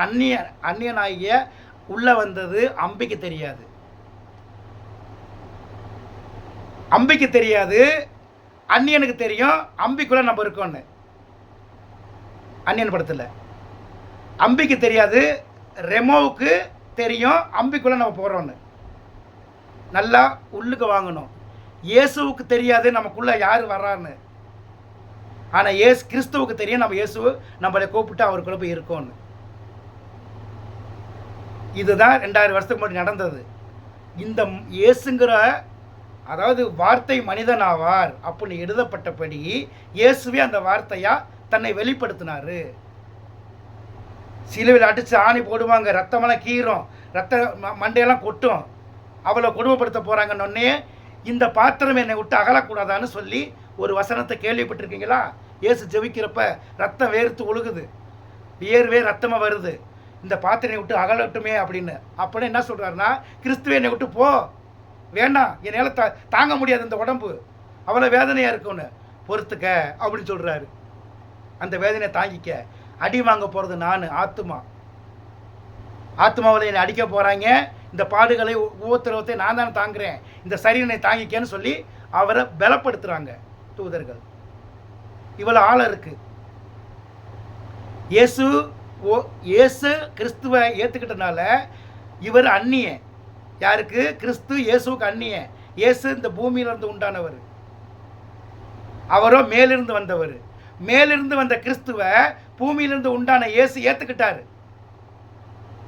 அப்போ மேலிருந்து வந்த கிறிஸ்து எங்கே இருக்காரோ அங்கே இயேசுவோட ஆத்மாவை நான் கொண்டு போகிறேன்னு வாக்கு கொடுக்குறாரு. இதை எல்லா மக்களுக்கு சொல்லும்படியாகத்தான் இயேசுவின் வழியாக கிறிஸ்துவை வெளிப்படுத்தினார். இல்லைன்னா அசிரீர குரலாக இருந்திருப்பார். மோசைக்கிட்ட பேசின மாதிரி முதுகை மட்டும் பார்த்துக்க, மோசைக்கிட்ட பார்க்குறப்ப வெளிச்சமாக காட்டினார், எழுதி கொடுக்குறப்ப முதுகை மட்டும் பாருன்னாரு, மூஞ்சியை பார்க்கல. 2000 வருஷம் கழித்து வந்து முகத்தை பார்த்தாங்க, எல்லாம் கல்லெடுத்து எரிஞ்சாங்க. கர்த்தரை, வானத்தை பூமி படைத்த கர்த்தரை. ஏன்னா இருக்கவன் பூரா பேய்க்கு பிறந்தவன் ஆகிட்டான், பாவத்திலே இருக்கிறது எனக்கு பிடிச்சிருக்குட்டான், இந்த உலக வாழ்க்கையை எனக்கு போதும்னு இருக்கான், மனுஷன் ஆக்கிட்டாங்க. பரலோகத்துக்கு போக ஆள் கிடைக்கல, அவர் தேடிக்கிட்டு இருக்காரு. இயேசுவோட கிறிஸ்து எந்த ஆத்மாவாவது கிடைக்குமா? நம்மளை கூப்பிடுவாங்களா? மனம் திரும்புவாங்களா? அவங்கள நம்மளே நம்ம அறிஞ்சாதான் கர்த்தர் நம்மகிட்டே பேசுவார். அதான் நீங்கள் பாவி என்று ஒத்துக்குங்க, அடுத்த வினாடியே உங்கள் பாவம் முழுக்கவே நான் ஏற்றுக்கிறேங்கிறாரு. அதான் அவர் தினம் அடிக்கப்படுவாங்க, ஒடுக்கப்படுகிறாரா இருக்கிறாரு. இயேசு கிறிஸ்துவை பற்றி கிறிஸ்தவங்க சொல்கிறத கேட்டிங்கன்னா நீங்கள் பாதாளத்துக்கு போயிடுவீங்க. கிறிஸ்தவ பைபிளை வச்சுக்கிட்டு வந்து சொல்கிறவனோ, கிறிஸ்தவ சர்ச்சில் சொல்கிறவனோ, ஆலயத்தில் சொல்கிறவனோ கேட்டிங்கன்னா நீங்கள் அழிஞ்சு போயிடுவீங்க. அப்படிலாம் கேட்டு இயேசு 30 வருஷமாக ஆலயத்திலேயே இருந்து ஆலயத்து பிரசங்கத்தை கேட்டவர். ஆனால் அவர் எப்படி போய் பிரசங்கம் பண்ணார்? மல்கியாவில் என்னை பற்றி சொல்லியிருக்கா, எரேமியாவில் சொல்லியிருக்கு, எசேக்கியேல சொல்லியிருக்கு, பார்த்தீங்களா அப்படி திறந்து காட்டினாரா? கிறிஸ்து அவரை வெளிப்படுத்துகிறாரு இயேசுவின் வழியா. அதே மாதிரி ஒவ்வொருத்தங்களும் தேடிக்கிட்டு இருக்காரு, பலன் குறவு. அதான் சொன்னார், அறுப்புக்கோ ஏகப்பட்ட விளைச்சல் இருக்குது, அறுப்புக்கு ஆள் இல்லைன்னு. ஆனால் இங்கே விளைச்சலெல்லாம் பதறாக போயிடுச்சு, அப்போ அறுக்கிறதுக்கு எப்படி ஆள் அனுப்புவார்? அவர் இருந்த காலத்தில் அறுப்பு அதிகமாக இருந்துச்சு, இப்போ டோட்டலாக இல்லை. அதனால தான் கடைசி காலத்தில் சொல்கிறதுக்கு ஒவ்வொரு ஆளாக எழுப்பி சொல்லிக்கிட்டு இருக்காரு. எத்தனையோ யூடியூப்பில் வந்துக்கிட்டு இருக்கு, எல்லாம் உலக ஆசீர்வாதத்திலே போய்கிட்டு இருக்கு. இதை தேடுங்க. இப்போ புரிஞ்சுக்கங்க, மரியாளுக்கும் கர்த்தருக்கு பிறந்தவர் இயேசு, அவர் தான் தேவனோட குமாரன் அப்படி சொன்னீங்கன்னா, வார்த்தைக்கு பிறந்தா அந்த பிறக்கிற பிள்ளைக்கு பேர் வார்த்தைன்னு தான் வைப்பாங்க, இயேசுன்னு வைக்க மாட்டாங்க. அந்த வார்த்தையை ஒரு மனுஷன் உள்வாங்கிக்கிட்டானா அவன் தான். இப்போ இயேசு கிறிஸ்துவ ஏற்றுக்கிட்டனால தானே இயேசு கிறிஸ்துன்னு வச்சாங்க. பேர் பதிவு பண்ணுறப்பே இயேசு கிறிஸ்துனா பதிவு பண்ணாங்க. இயேசு கிறிஸ்துங்க, இவர் தாங்க மெஸ்ஸியா, வானத்தை உண்டாக்குனவர், எங்கள் ஜனங்களை காப்பாற்ற வந்த மெஸ்ஸியா அப்போ நான் பதிவு பண்ணாங்க. அதை தெரிஞ்சுக்கணும். அதான் சொன்னேன், ஏவாள் எப்படி கர்த்தரார் ஒரு ஆம்பளை பிள்ளை பெற்றே இவனுக்கு பேர் காயின்னு வச்சாங்களோ, அதவே தான் மரியான்னு சொல்கிறாங்க, கர்த்தரார் ஒரு ஆம்பளை பிள்ளை பெற்றேன் இவருக்கு பேர் இயேசுன்னு வைங்கன்னு வச்சது. ஏன்னா அந்த பிள்ளைய கர்த்தருக்கு ஒப்பு கொடுக்குறாங்க, காயினையும் கர்த்தருக்கு தான் கொடுத்தாங்க. முதல் பலன் கர்த்தருக்கு காணிக்க. இதை இஸ்ரவேல் கோத்திரத்தில் சொல்லப்பட்டது. ஆபிரகாம் வழியில் வந்தவங்க எல்லாருமே முதல் பலனை. இன்றைக்கி கூட கோழி முட்டை பிடிச்சினா கோழி முட்டையை கொண்டு போய் சர்ச்சில் கொடுக்குறதும், ஆடு குட்டி போட்டால் ஆட்டை கொண்டு போய் சர்ச்சில் கொடுக்குறதும், முதல் குட்டியை கொண்டு போய் பலனை கர்த்தருக்கு காணிக்கையாக கொடுத்துருவாங்க வர்றாங்களே, இதே வழக்கம் தான் அன்னைக்கு இருந்தது. அதை தான் காணிக்கையும் பலியை ஒளிய பண்ணிட்டார். இனி நீங்கள் காணிக்கை கொடுத்தா சாத்தான் புள்ள, தசவம்பாகம் கொடுத்தாலும் சாத்தானுக்கு புள்ள, இயேசு கிறிஸ்துக்கு நீங்கள் புள்ள இல்லை. அப்புறம் நான் ஆண்டவரே நான் காணிக்கை கொடுத்தேன், ஆண்டவரே தசவம்பாகம் கொடுத்தேன் அப்படின்னீங்கன்னா நீங்கள் இயேசுக்கு பின்னாடி போயிட்டீங்க, மென் இன் பேக். நீங்கள் அவர் அட்வான்ஸை சொன்னார். இப்போ போயிட்டு ஆண்டவரே உங்கள் 10ல் ஒன்று எடுத்து நான் தசம காணிக்கையெல்லாம் கொடுத்துக்கிட்டு இருக்கேன், அந்த சபையில் கேட்டாங்க, அந்த சர்ச்சில் கேட்டாங்க, நான் கரெக்டாக கொடுத்துக்கிட்டு இருக்கேன், அநியாயமாக சம்பாரித்து அதிகமாக நீதி செஞ்சுருக்கேன்ல, என்னை சொருக்கத்தை கூட்டி போங்கன்னு நீங்கள் கேட்டிங்கன்னா போங்கடா பேரியல்மாங்களான்னு சொல்லுவார். பொல்லாத விபச்சார சந்திக்கலாம் பாரு. அது யாரை சொல்லுவார்னா நம்ம தாய் தகப்பனர் இல்லை, நம்ம ஏற்றுக்கிட்ட அந்த இயேசுவை சொல்லுவார். மெய்யான இயேசு பொய்யான இயேசுவை திட்டுவார். உனக்குள்ளே இருக்கவன் பொய்யான இயேசு, மெய்யான இயேசு இல்லை அப்படி சொல்லுவார். ஆனால் நம்ம நினச்சிக்கிட்டு திருப்தி அடைஞ்சிக்குவோம். நம்ம நல்லது செய்கிறோம், உண்மையாக இருக்கோம், பொய் சொல்ல, கெட்டவர் சொல்ல, மோசமாக இல்லை, நம்ம இயேசு கிறிஸ்தவத்தை ஏற்றுக்கிட்டோன்னு. அவன் தான் சாத்தானாக இருக்கான்னு சொன்னார் இயேசு. அதனால தான் இயேசு கிறிஸ்து யூதர்களுடைய தேவனை நீங்கள் உங்கள் பிதா சொல்கிறபடி சொல்கிறீங்க, அவை கொள்ளையனுமா இருக்கான்னு சொன்னார். கொள்ளையனும் கொலைபாதகனமாக இருக்கான்னு இயேசு யூதர்களுடைய கர்த்தரை, அதுக்கு 30 வயசு வரைக்கும் முன்னாடி அந்த யூதர்கள் சொன்ன கடவுளை தான் இவர் சொல்லிக்கிட்டு இருந்தார். அந்த உண்மையான கடவுள் எனக்குள்ளே இருக்கார், நீங்கள் சொல்கிற கடவுள் சாத்தாண்டான்னாரு. தசமமாக காணிக்க கொடுக்க சொன்னது கர்த்தர் தானே? ஆமாம், அதை நான் இப்போ முடிக்கிறேன்னாரு. அப்போ தான் இயேசு சொன்னால் இவன் சாத்தாண்ட பிள்ளை அப்படி சொன்னாங்க யூதர்கள். அதைத்தான் இன்றைக்கும் யூதன் சொல்லிக்கிட்டு இருக்கான், கிறிஸ்தவன் சொல்லிக்கிட்டு இருக்கான். யூதே மாமிசத்தை சொன்னால் கிறிஸ்தவ ஆவியில் சொல்கிறான். ஒரு பெண்ணுக்கு ஒரு ஆண் துணை, அவ்வளவுதான். ஒரு பெண்ணுக்கு 2 கணவனை பொருத்திட்டாலே அந்த பொண்ணை வேசியாக்குறோம்னு அர்த்தம். அப்போ மரியாதை கன்னி மரியாள் உத்தமின்னு சொல்லிட்டு அவளை வேசியாக்கிக்கிட்டு இருக்கான் இதே கிறிஸ்தவம். ஜோசப் யாருங்க? ரோமன் கத்தோலிக்கல தெளிவாக ஒத்துக்குவாங்க. ஜோசப்பு மரியாளின் மகன் இயேசு. ஏன்னா அவங்க பதிவு வச்சுருக்கவங்க, ரெஜிஸ்ட்ரேஷன் பண்ணப்பட்டது. இயேசு மரியாளின் மகன், இயேசுவின் தகப்பன் பெயர் வானத்தையும் படைத்த சர்வ வல்லமையுள்ள தேவன், அப்படி பதிவு பண்ணலை. நல்லா பார்த்துக்கோங்க. அதனால் இனி இயேசு அப்பான்னு சொல்லாதீங்க. ஏன்னா இயேசு மாமிசத்தில் இருந்தவர், நம்மளும் மாமிசத்தில் இருக்கோம். மாமிசத்தில் வந்தவரை நம்ம தாய்க்கு புருஷனாக்கி விட்டோம்னா நம்ம தாயை நம்ம வாயாலேயே விபச்சாரிங்கிறோம், இயேசு விபச்சாரக்காரன் ஆக்குறோம். அவர் கேட்பார், நான் எப்பட உன்னை பெற்றேன் அப்படின்னு. நீ எனக்கா பிறந்தன்னு கேட்டான்னா எவன் பேசுவீங்க? எப்போ நீங்கள் மறுபடியும் பிறந்தீங்க? மறுபடியும் பிறந்தாத்தானே கிறிஸ்துவன் கூட அவன் தங்குவார். நீங்கள் என்ன சாகவே இல்லையே மறுபடியும் பிறக்கிறதுக்கு? செத்தவனுக்கு தானே, பணத்துக்கு தானே, காமத்துக்கு தானே பிறந்திருக்கோம். காமத்துக்கு பிறக்க தான் பாவத்தில் பிறக்கிறது. காமம் தேவனுடைய இல்லை. அப்படி தேவனுடைய காமம் இல்லாத தேவனையே காமத்தில் பிறந்ததா எழுதி வச்சுட்டாங்க. மரியாள் புருஷன் வந்து, அதாவது பிள்ளை கொடுக்குறவனுக்கு பேர் புருஷன். அவன் மரியாளுக்கு பிள்ளை கொடுத்தது யார்? இயேசுவை கொடுத்தது இயேசு தாங்க. இயேசுவே பிள்ளையும் கொடுத்துட்டு இயேசுவே புருஷனாக இருந்து இயேசுவே பிள்ளையாக பிறந்தாருங்க. அதாங்க பிதா குமாரன் பரிசுத்தாவி. இப்படி சொல்லி உங்களை வஞ்சிக்கிறானே, இவங்க தான் சாத்தானுங்க. கடைசி காலத்தில் நிதானிச்சுக்கோங்க. படிச்சிங்களோ படிக்கலையோ, அறிஞ்சிங்களோ அறியலையோ, இதை உலகத்தில் உள்ளதோட பொருத்தி தான் எப்பயுமே சொல்லுவார். இயேசு கிறிஸ்துவ சொல்லுவார், என்னை குறித்து பிதாவே கர்த்தாவேன்னு சொல்லாதீங்கடா அப்படி சொல்லுதை எழுதுதையும் நீங்களே படிப்பாங்க. யாதொரு விக்கிரகத்தையும் சிலையாவதும் நீங்கள் வணங்க வேண்டாம் அப்படின்னு சொல்லிட்டு மேலே ஒரு சிலை தொங்கிட்டு இருக்கோம். இப்படி சிலை தொங்கின மேனிக்க அதுக்கு கீழேருந்து இதை படிச்சுக்கிட்டு இருப்பான்.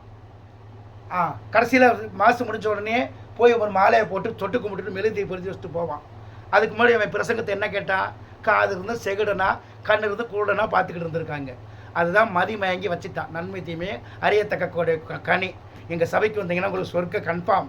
ஏசகட்டா நாங்கள் பேசுவோம், இயேசுவே எங்கள் கூட தான் இருக்கார், அவர் நாங்கள் சொல்கிற ஜபத்தெல்லாம் கேட்பார், நாங்கள் தான் பரிசுத்தவான்னு சொல்லனால தான் இன்றைக்கி நிறைய கேஸு அழைச்சிக்கிட்டு இருக்காங்க இந்த பயவில்லையெல்லாம்.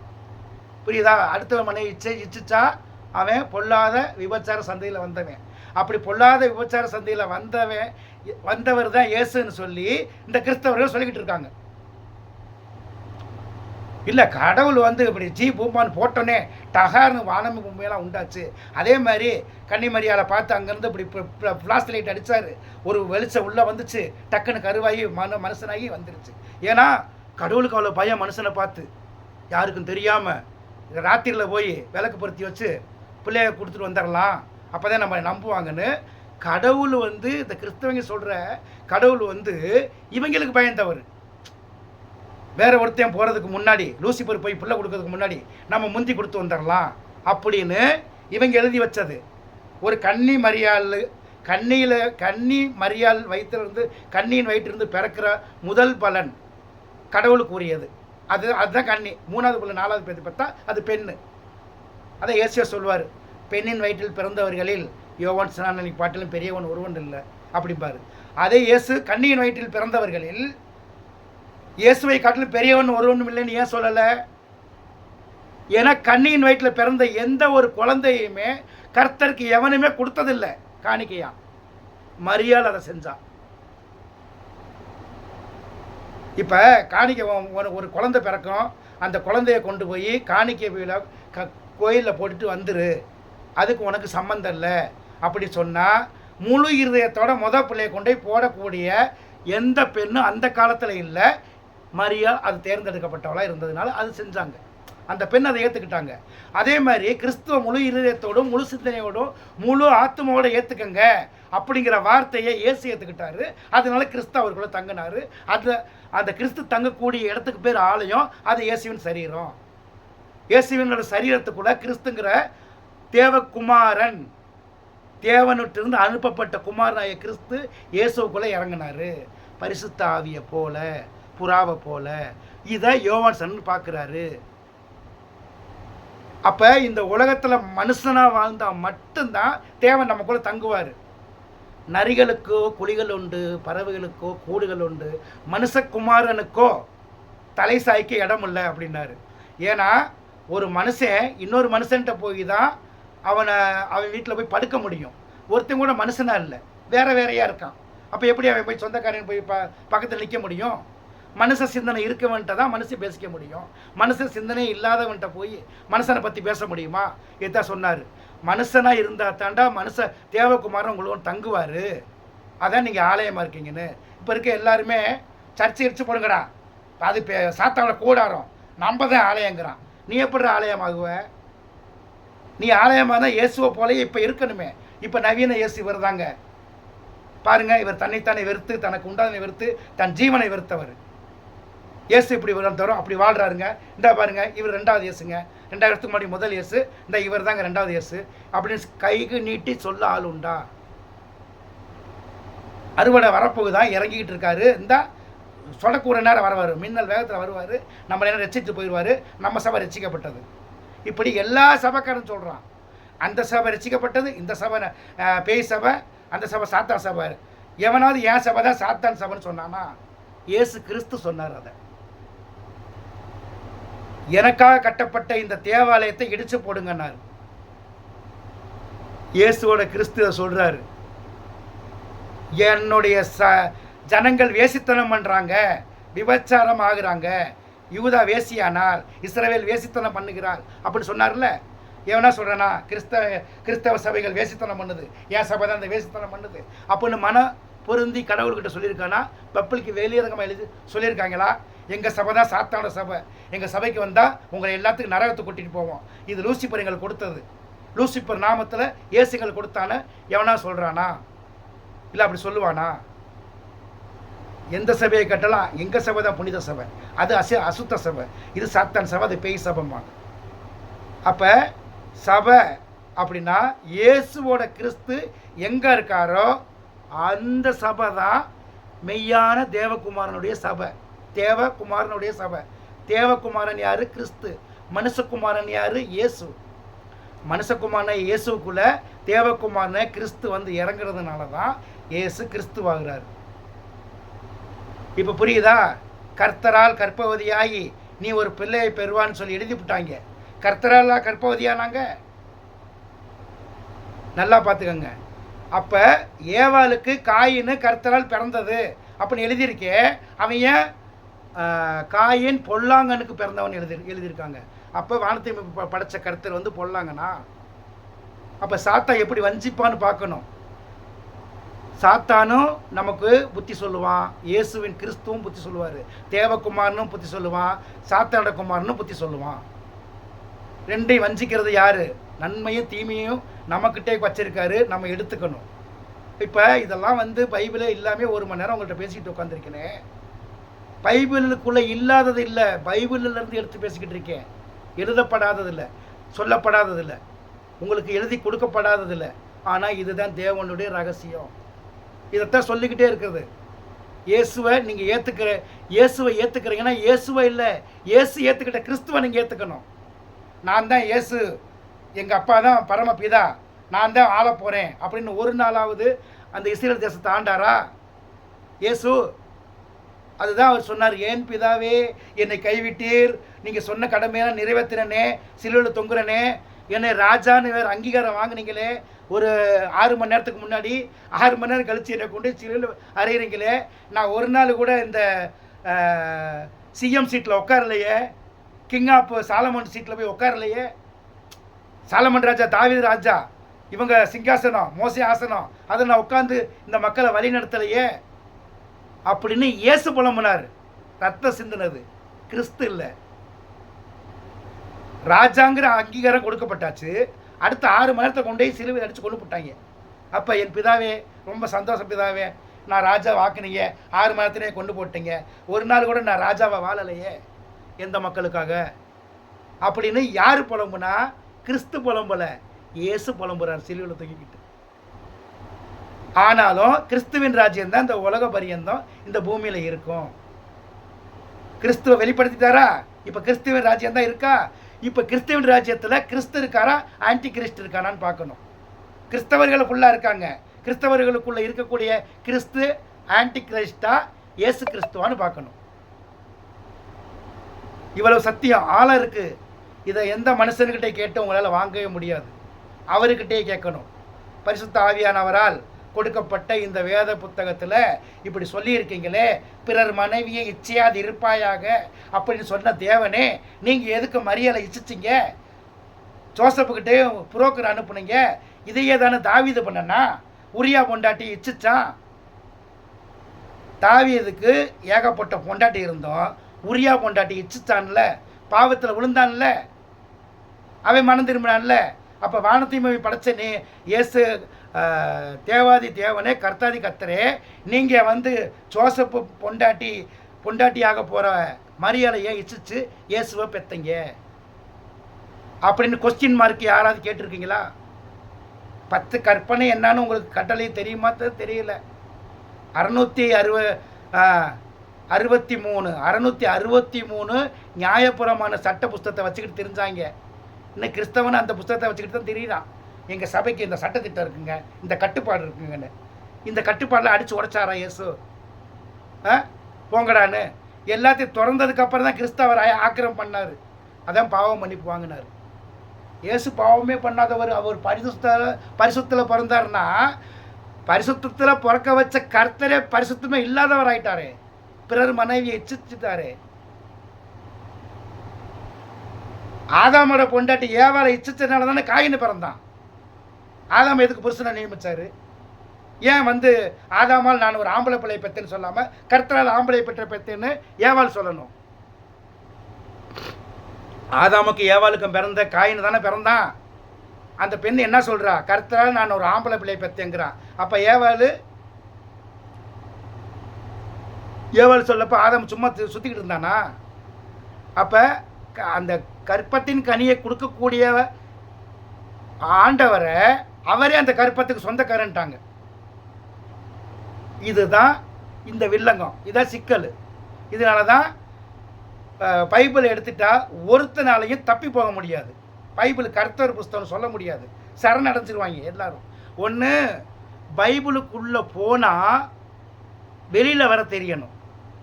உள்ளே போய் முக்கால்வாசி முங்கிட்டானா மூச்சு தண்ணி செத்துருவான். தூர் வரைக்கும் போனானா வெளியில் வர வழி தெரியாமல் இருட்டறையில் கிடந்து மெண்டலாகிடுவான். அதைத்தான் ஆண்டவரை தேடும்போது அவர்கிட்ட கேளுங்கன்னு சொல்கிறது. இப்போ நீங்கள் பைபிளை வச்சுக்கிட்டு எந்த பாஸ்டர்கிட்டையாவது போய் கேட்டிங்கன்னா அவன் மண்டையில் உதிச்சதை தான் சொல்லுவான் மனுஷன்ட்ட கேட்டா. ஏன்னா அவன் பூராமே லூசிபராக இருப்பாங்க, லூசிபரோட பிள்ளைய தான் அவங்களுக்குள்ளே இருக்கும். நீங்கள் நினச்சிக்குவீங்க. அதான் இயேசு சொல்லுவார், நாசியில் மூச்சு விடுற எந்த மனுஷனையும் நீங்கள் நம்ப வேண்டாம் அப்படின்னு இயேசு சொல்லுவார். அப்போ இயேசுவோட நாசியிலிருந்து வெளிப்பட்டது யார்? கிறிஸ்து.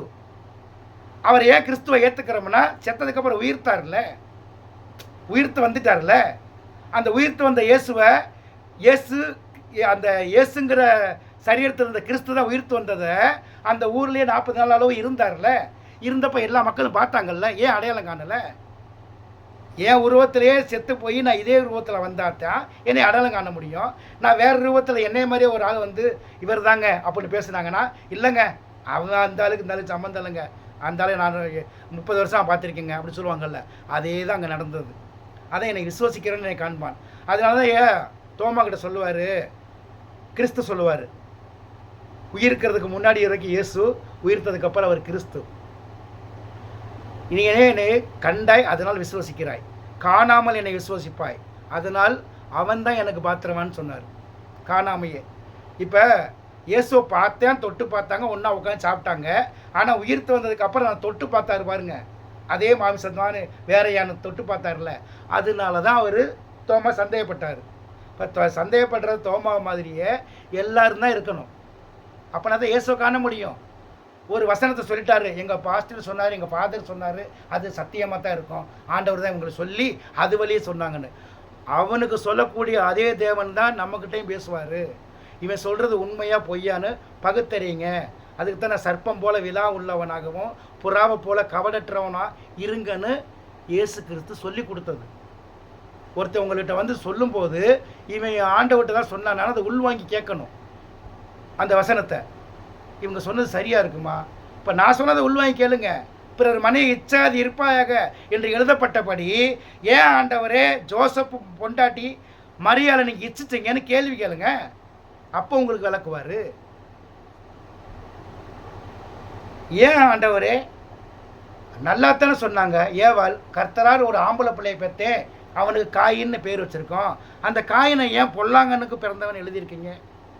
அப்போ மாமிச ரெண்டு ஒன்று சேருதே தவிர அது கர்ப்பம் தெரிவிக்க அந்த உயிர் ஜீவனை கொடுக்கறது கர்த்தர் அப்படிங்கிறத இவங்க உள்வாங்கிக்கணும். யாருமே இயேசு கிறிஸ்து ஆண்டவர் வந்து மரியாளுக்கு அப்படியே வந்து ஒன்றுமே செய்யலை, டச்சப்பெல்லாம் இல்லை. அதனால பிள்ளை பிறக்கிற வரையில் ஜோசப்பு நீ உங்கள் அப்பா வீட்டிலே இருந்துக்க, மரியா பிள்ளை பெற்று வந்ததுக்கப்புறம் அதுக்கப்புறம் 2வது பிள்ளை 3வது பிள்ளை பெற்றுக்கன்னு பெர்மிஷன் கொடுத்தா சொல்கிறாங்க.